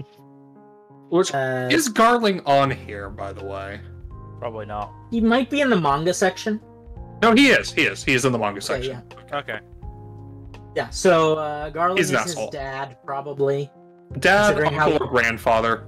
Probably dad. Probably not grandfather, considering he was pretty young when God Valley went down. Young God Valley happened, so yeah, he's probably Shanks' dad or uncle. Yeah. It would make more sense for it to be the dad, because, like, you know, just that's the theme in One Piece, is, like, blood ties versus found family. Mm-hmm. But yes. Shanks is a schemer, but he's a very rare example of a schemer who does care and does not scheme so much that the people he cares about die. Yes. He is an absent father, but that's mostly for, like, practical reasons. Like, it's just more dangerous for him to be around than not. Yeah, him being associated with any of the kids he has, either, you know, adopted or biological, would be probably a bad idea. He only has one biological child that we know of, but we do know he's got at least 2 adopted ones. Yes. No, yeah, him actually being around his kids would, you know, be dangerous for them. Yeah, Luffy's more of his younger brother. That's closer to the dynamic, especially because Makino's the big sister. Mm-hmm. It's like, yes, he is in fact Luffy's older brother-in-law. That is canon now. So if we go by Film Red, during the events of Romance Dawn, Shanks had a bounty of over 1 billion. Which is insane. He lost! And he lost an arm to the fucking Sea King. That's just so funny to me. It's like Lance of the Elite Four getting party wiped to a level 2 Rattata in front of Pallet Town. Okay, that's not quite the same thing, because a Rattata can't bite your fucking arm off in one go. Have you never heard of the Fear Strat? What, you mean fuck everything and run? No, that's even more nerdy. I know what you're actually referring to, Fuzzy. I'm being a dick. That's a guarantee. That's not everyone's a Pokemon nerd. That's like nerdcore Pokemon strats. That's not like mainstream Pokemon. I don't remember the exact meaning of the acronym, but I know it's in reference to Rattata, and I know it's... You can theoretically go 1-for-1 with any Pokemon with Rattata. Yes. Anyway, I think because he lost the arm to the Lord of the Sea, aggressively mediocre, obviously. Okay, really? Controversial mid, really, is where we'd have to put him. No, but seriously, he's definitely in best supporting. I think he would be in peak character if not for the fact that he lost an arm to a Sea King while having a bounty of over 1 billion. That's so funny! That's so funny! Only explanation is if he did it on purpose. There is literally no other valid reason for him to have lost that arm unless he did it on purpose. I wanna say, like, just somebody in his crew went, I bet you can't save Luffy without using Haki. Fine. Goes there, sees the Sea King. Oh, god damn it. I'm not losing that bet. No, but, like, seriously, We're never gonna get an answer to that question. That's the worst part. Not. But, like, it is the only... Yeah, you know what's funny? Romance Dawn has so much foreshadowing and so much plot relevance to the future of the series that the fact that there's that one glaring oversight in the power scaling just makes it so much funnier. Yeah. It's not like he wasn't planning ahead. He introduced conquerors, he introduced, like, so much nonsense. The man had a bounty of $1 billion, and yet an arm to a starter monster. I'm gonna laugh. I'm gonna laugh if the reveal is just like, look, I was really, really drunk. I kind of sent my hockey to the other arm. Again, that is something I would love if Oda did, but I just don't think we're ever gonna get an answer unless it's in, like, a cover story or an SBS. Speaking of cover stories, what do you think the next one's gonna be about? I don't know. I'm sorry, I'm just laughing imagining the cover story. Cover story: how Shanks lost his arm like an idiot. But yes, Sharinguru. Sharinguru, Marine captain who helped out the Buster Call. He isn't his thing that he has, like, zoom in eyes. He spins shit. I thought he had goggles that zoom in. No, he spins shit. It's less cool than if he had. I mean, spinning's cool. Sheep's Head, Beast Pirate. Again, But I'm with the rest. Again, this isn't even that body horror either. Nah, it's not particularly memorable by Gifter standards. Shiki the Golden Lion. Shiki's a fun one because I have actually never seen his movie. Same. Oh my, it's really good. It is really genuinely. I've heard Strong World is good. I have only seen 3 One Piece movies. Strong World is... If you want to watch a One Piece movie, if you have to watch a One Piece movies, you should watch... Probably it should be Strong World and Film Red. Those are the most canon-adjacent ones, yes. I'm pretty sure Strong World is just outright canon. I don't think it's fully canon, I think it's partially canon. Also, pre-time skip Luffy being Shiki is, like, so fucking funny for the power scaling. No, because Shiki is very much not at his best. Oh, fuck. And he's... It's still very funny. Did not realize he was tortured on level 6 for, like... Huh? I did not realize Strong World was pre-time skip. Yeah, I believe in the sorta kinda canon version of the story, it takes place between Thriller Bark and Sabaody. Still. Which makes sense for, like, the power scaling as well, and, like, there's room there for the movie to happen. No, the thing I was gonna say, the man literally has a piece of wood lodged in his brain. That is true. He's not exactly operating at full capacity, and he spent, like, literally 20 years in level 6 of Impel Down. Mm-hmm. Also, so he's... Strong World is the film where the Straw Hats turn up all decked out in guns and suits and just start blasting. Yeah. Which they don't actually. It's in the same way. I don't think they actually use the guns in the same way that Luffy doesn't actually use the sword in Wano. But yes, it is. No, I'm fairly sure. I'm fairly sure they just start absolutely firing. Okay. Yes, in the opening. Yes. Okay. Yeah, I remember that now. But so here's the thing. He's kind of a jobber. He did job to the past and present Pirate King. Or, well, the past and future Pirate King, really. So, that's not exactly to his detriment. Maybe fun but irrelevant, or relevant and villainous, I'm not sure which. I think fun but irrelevant. He's not relevant enough to the main plot anymore. He's kind of just, like, there. Done. He had his day. So I think we'll be able to get to Smoker before we'll have to call it. Which is probably the best one to end on. Smoker's good. One to end on, because he's like a conversation and a half. Okay, so... That Shiryu of the Rain? Yes. Yes. Why Shiryu, is who is now... Why is he there? Ah, Pinky she, Shiryu. ah. Then we've got the Shimotsukas. Then we've got Shinobu. Then we've got It's weird. Shirahoshi.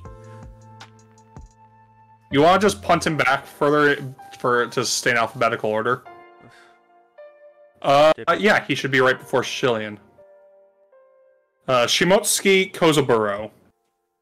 Is this the one from Wano or the one from Zoro's village? This is Zoro's village. This is the one that went from Wano to Zoro's village. Yes. This is the irrelevant one, then. They're relevant, but they're... No, this is the guy who made Zoro's Wado. And Enma. Is he? Yeah, he made Wado and Enma. Okay, so he's, like, quite relevant, but, like, not... I guess you'd have to put him in relevant but likable. That's the only category we have for him, because he's very... He doesn't show up much, but, like, the consequences of his existence are... Yeah. And long-reaching. And his one appearance in the manga is pretty neat. Because it's him teaching Zoro. So, I'm gonna bring it back to the Zoro's harem question for a minute. Not the question, but, like, the topic for a minute. Zoro is, for all intents and purposes, the reincarnation of Shimotsuki Ryuma. Do you agree on that? More or less, very yeah. Generation Zero. Ryuma had descendants. Yes. Which means, at one point, he did bang someone. Well, yeah. That is kind of how ancestry works. All I'm saying is... Zoro is not necessarily not going to end up with anyone. With Zoro, it's hard to figure for sure because Oda has been, like, pretty wishy-washy on the subject of, like, any actual romance happening. No, there's not going to be any actual romance, but we might get an epilogue where we see some kids that have suspiciously similar features. Maybe, I don't know. Zoro's very much focused on his dream at the moment. No, but here's the thing. You know what's funny? After they do the whole Pirate King thing, if someone just goes up to him and says, "Marry me," and he knows them, he's probably just gonna say yeah out of inertia. He's gonna be like, "Sure, why not? I've kind of done my thing. I might as well."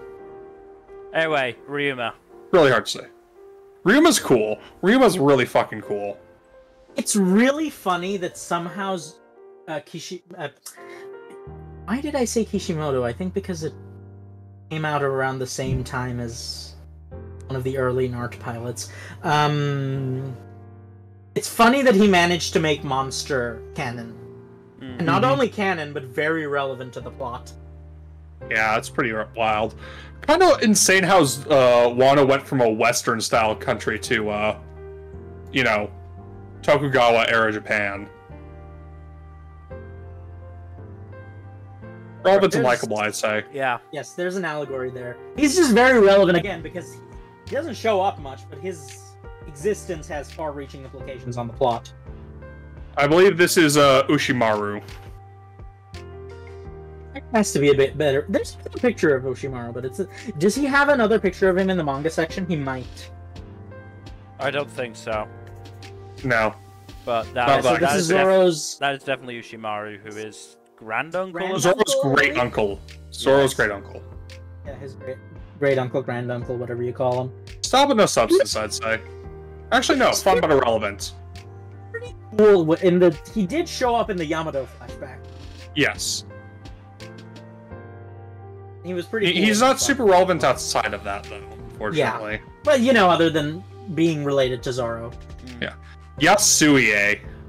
He's like one of the most tragic characters in the Wano arc. Do we have an older version of him? I don't believe so. Dumb. I want to say at least relevant and likable. I would say relevant and likable, yeah. He did kind of carry the Wano arc on his back. He was a very key player in it in Wano. In terms of plot relevance, not in terms of, like, the actual style, but, like... I'm willing to put him in relevant and likable because I don't think he's just present enough for best supporting, but he's definitely, like, closer than a lot of other people in relevant and likable. Mm. I mean, we're not putting him in characters in best supporting is the thing. Yeah. Actually, Choo-choo's up in there. Look, we put other old dude in relevant and likable. I think we put Yasui here as well. No, because if Dog and Cat are in best supporting, he deserves to be there too. Mm. I think that opens up discussions for the other major players in Wano then. You know what? That actually makes a good question of whether or not Dog and Cat deserve to be in best supporting rather than relevant and likable. Mm. We can. For now, let's leave them in relevant and likable, and then we'll come back to it. We're going to have a lot of stuff to discuss when we're reshuffling these tiers later on. We're gonna have like 2 dedicated videos to that. I'm pretty sure. Shinobu.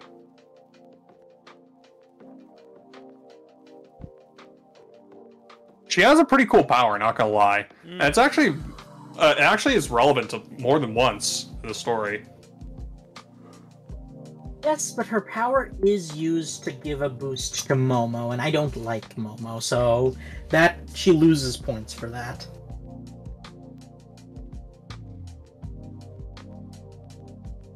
I don't really think that's fair. She also uses it to save several of the Straw Hats from Kaido. Relevant and likable. Yes.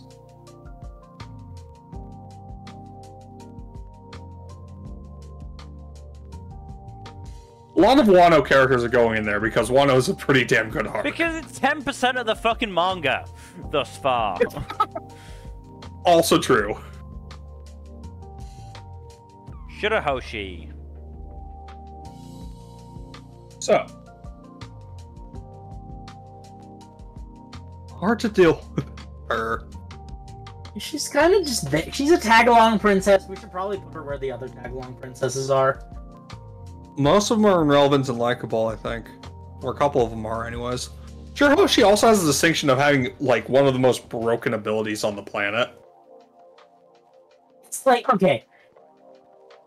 It's a great ability for using against jobbers, but let's be real, most of the really powerful people clear Sea Kings pretty easy. Yeah, but we're not talking about regular Sea Kings. We're talking about kaiju-sized Sea Kings, which are a whole other ball. That doesn't change things by that much. Pussy, Sea Kings can take off the arms of 1 billion berry bounty people, so... Walk right into that one. Yep. And again, we're not judging her necessarily on her power in the power scale, but... Well, the power does make her relevant. Quite relevant. In the overarching plot. I mean, I'd say she's... I'll be right back in a second. I'd say she's relevant if only because she's, you know, the Straw Hats' main connection to their first real territory. Yeah, that is true. She is the one with whom, like, the most relevant person with whom they form a strong connection. Like, outside of Kami and Papag, who are, you know, don't really have as much influence as she does. Yeah.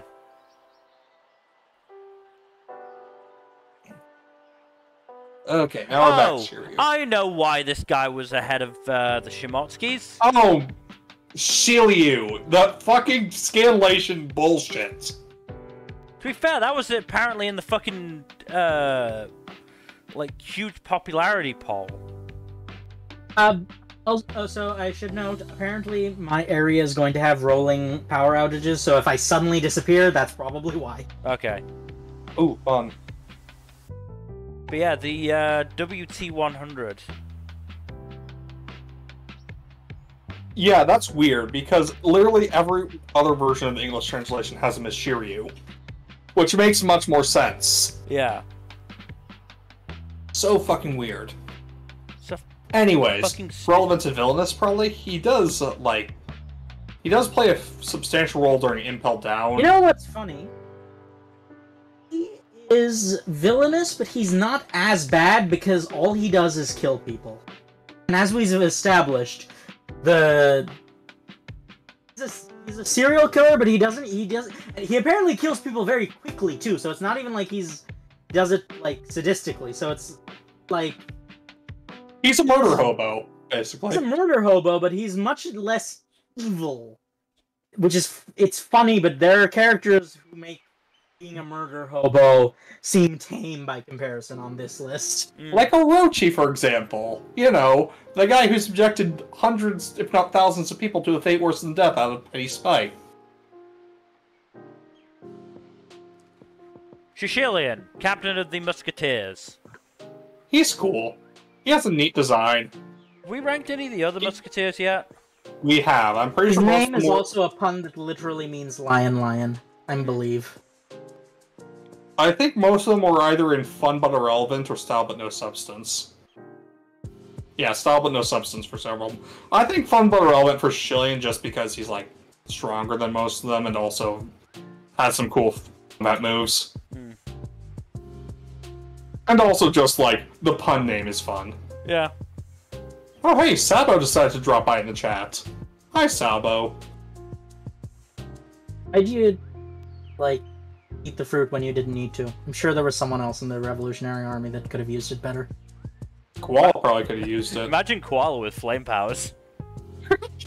Oh, shoot. Actually, no, I know why Sabo didn't give Koala fruit. No, we all know why Sabo didn't give it to Koala, but, like, He would feel weird about, you know, yeah. Well, also just, like, he's probably at least slightly terrified of her. As he should be. Anyway. Shoujo. Sona King's Shoujo, Jaya, He's very fun. I like his dynamic with Masura. Where do we put Masura? I believe we put Masura in either style but no substance or fun. I think we put him in fun but relevance. Did we? No, I don't see him in there. Style but no substance. That's where he is. What row? Fourth from last row. Is that including the one row that just got one person? Yes. Ah, I see him.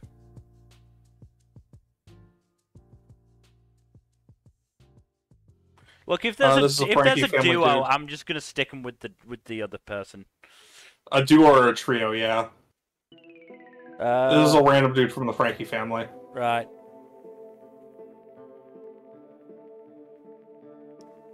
This is the guy who, this is Shu. I believe this is the guy who broke Zoro's sword. The Yubashiri. Right. He's the Rust dude. He's not super relevant otherwise. Really strong power that is fails because he's not competent. It's a very strong power, but it's a very specific power. Basically has no, because he can rust people too. That's anime filler. In the manga, we only see him rusting metal. Oh, okay, that he's literally only in like a couple panels, and one of them is him rusting Yubashiri. Oh, fuck him then. Yeah. Fucking tool. But yeah, we see nothing of him besides this. So it can be assumed he got off-screened and or just didn't do anything to actually damage the Straw Hats besides that. I mean, to be fair, it's probably a good thing because it opened up a spot for Shusui to replace it. Mm-hmm.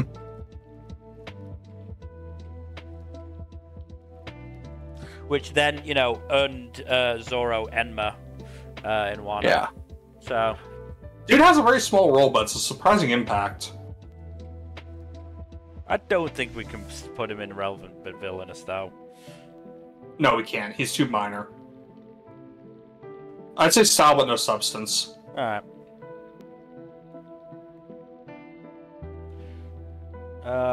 Shura. Yeah. Another fucking... Sky Priest. This is, I believe, the first of the Sky Priests to be beaten by... this is the first, like, major villain to be beaten, or henchman to be beaten by someone outside the Straw Hats. Wiper beats his ass. And possibly kills him. Yeah, with the exception of Zoro and Robin, the Stray Cats don't really kill that many people. Yeah. I mean, between... I mean, one of them... Robin was an assassin, Zora was a bounty hunter, so yeah. Like... I think this guy is aggressively mediocre, honestly. I mean, I could... There is an argument to be made, not that I would, of Star with no substance just for his dick dastardly appearance, but yeah. Honestly, actually, no. He does fly on a bird that shoots fire out of its mouth, so that is a point in his favor for Star with no substance. Yeah, just the... I mean, on the mustache... It's pretty fucking cool. This is, why is she over here? Oh god damn it, what now? What stupid name have they given this one? This is Queen. Which, that's a K name. Also, I'm pretty sure she's one of those annoying Doflamingo officers. Who isn't, like, one of the major officers, just like a minor Her one. with the rest. Yeah. Pointless and forgettable. Yeah, I have Then the next one goes... no idea. Aggressively mediocre. No idea why that got put down there. This is one of the punk hazard kids, I'm pretty sure. Yeah. Yes.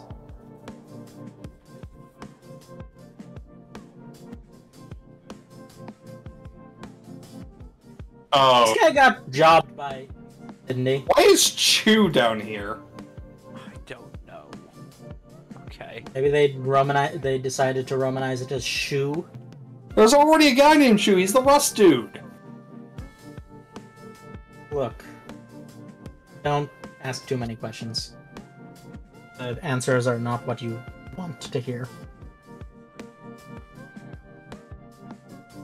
Look, he got taken out by early Usopp. He did get taken out by Usopp before Usopp was in any way competent, yes. That is so fucking funny to me. I'm pretty sure he got taken out by Usopp, like, repeatedly throwing hot sauce in his eyes, which I'm pretty sure is... No, Usopp set him on fucking fire. Oh, right! He did do that. He set him on fire and then beat him up a bit, I think. It's very funny because Usopp wailed on him with a hammer and then hit him with a rubber band before resuming the beating. Yeah. Resuming the beating, which He's is still... like extra humiliation. He's still going in aggressively mediocre. No, understandable. Oh, We're gonna have a Smiley. conversation when we get to Usopp. If it's anything other than God Usopp with the greatest character development in the Yes, series. he's... honestly... Okay, this is a character that showed up and then died in the same panel. Well, not the same panel, but the same scene. Yes. So, if this isn't as aggressively mediocre, I don't know what is. Mm. He's barely a character. Hmm. Okay. Smoker the White Hunter. Smoker's an Smoker interesting one. fall Or under to the give cop him index. to give him his proper name, Chaser. Fuck. You mean Smuckle? I'm not killing you. Look, as long as Mill does it, me and Mill are in an arms race at this point. I hate both of you. Look, Started it! I had to say it because it's funny. It's so dumb. I mean, Fuck at it. least the censorship makes sense there because, like, Yeah, but it's they don't like advertising smoking, but, like, still, fucking fuck off. it's just funny. Okay, I do think. So the thing with Smoker is that he is very much. He's a cop. He's the kind of cowboy cop who's like, the law is stupid because it causes people to suffer needlessly. I'm gonna do this thing to help people, even though it's against the definitely law. say Smoker is he's a cop, but he's pretty low on the cop index. Yes, he is one of the like. He's lower on the cop index than even Garp. Yeah, honestly, I'd say best supporting easily. I would say that, yeah, because he's relevant enough and he's like done enough good stuff. No, I'd give him that. Plus, he's the reason that Fujitora decided to pull his stunt on Dressrosa. Also, you know what's funny? The reason he is less of a cop than Garp is because he's not as strong. So he has less ability to enact widespread change than Garp does. Which is why, if he was as strong as Garp, I would say he'd be around the same place on the cop index. But yeah, no, I think that's a good place to call it. Yeah, we'll call it there. I mean, Smoker is not Luffy's is not the Garp to Luffy's Roger or whatever. No, he wishes he was, but I don't think Luffy has a Garp. I think it's Kobe. Really.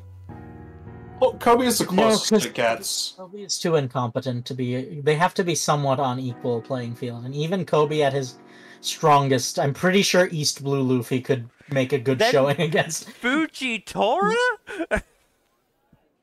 That's the closest in Fujitora's power. to some closest in power, but like Fujitora is more like Garp, like not his Garp, but Garp in terms of his relationship with Luffy.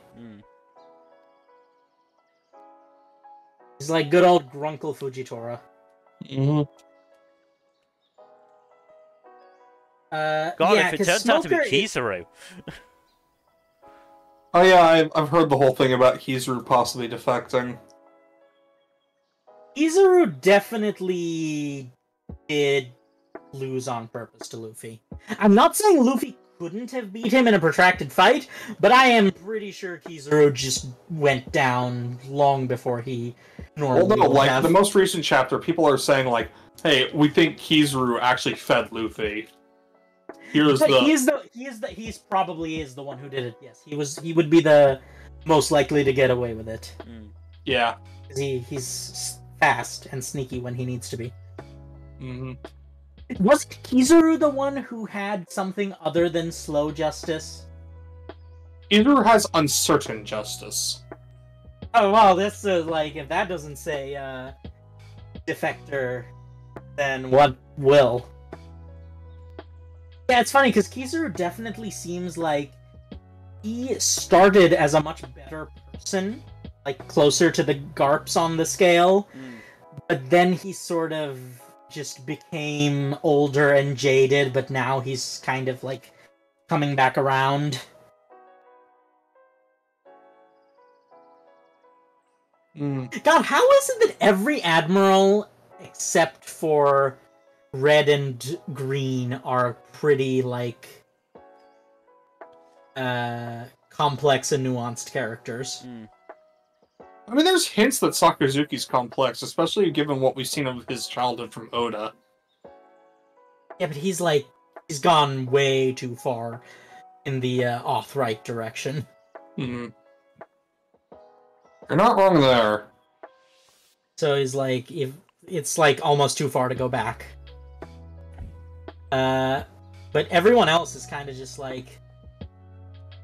Of course, Kuzan, it depends on whether he's undercover or not. If he's undercover, then he goes in best supporting. If he's not, then he's just throwing a hissy fit, then he, like, immediately drops down. But yeah, I think that's a good place to call it for the day. Yep.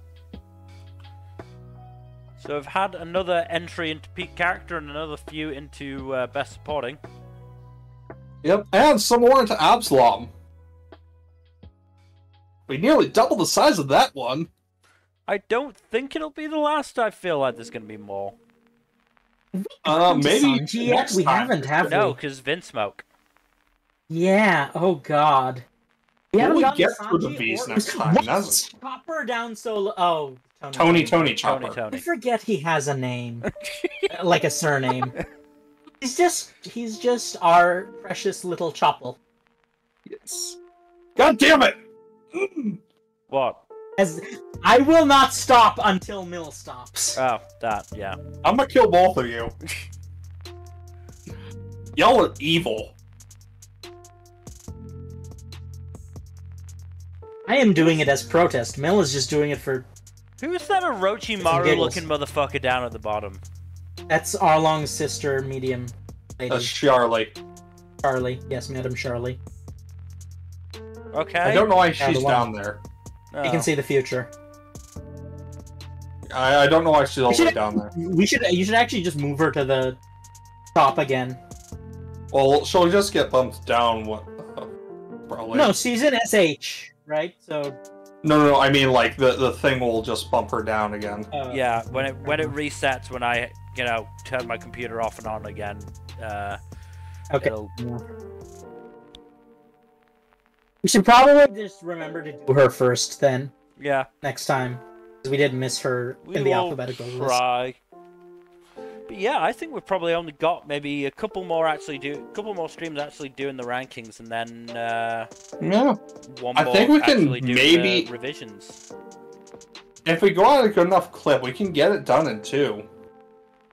Maybe 3, depending. Yeah, but we have Sanji, Chopper, Usopp, Law. Like, we've got it's like, there's some major... There's going to be some major discourse, yes. Oh yeah, lots of characters to talk about. We've also got this motherfucker who, I don't know where he's from. He doesn't look like he's from a Whitebeard pirate. He is a Whitebeard pirate. He is in fact one of the... If you look at his hat, that's the Whitebeard flag. Yeah, but the way he's drawn... He looks like he's, like, a game character. It might be a screen capture from a game. Okay, well, you can do that after we, like, sign out. Polearm. Why? Okay. So, yes, thank you, everybody, for watching. Hopefully you've enjoyed. In terms of future stuff, Thursday will probably be something gaming and probably later in the day, because I'm closing again. Saturday is the fall 2023 wrap-up for anime. It's going to be another long one. Sunday, not sure about Sunday, but it'll probably be around the same time as today. And next Tuesday, again, we will see based on who is and is not available. Otherwise, again, thank you for watching. Please do give us a follow here on Twitch and all that YouTube stuff. Like and subscribe if you've not already. Leave a comment down below, and don't forget to press that bell icon to get notifications. And otherwise, hopefully we'll see you on Thursday. Good night. Later.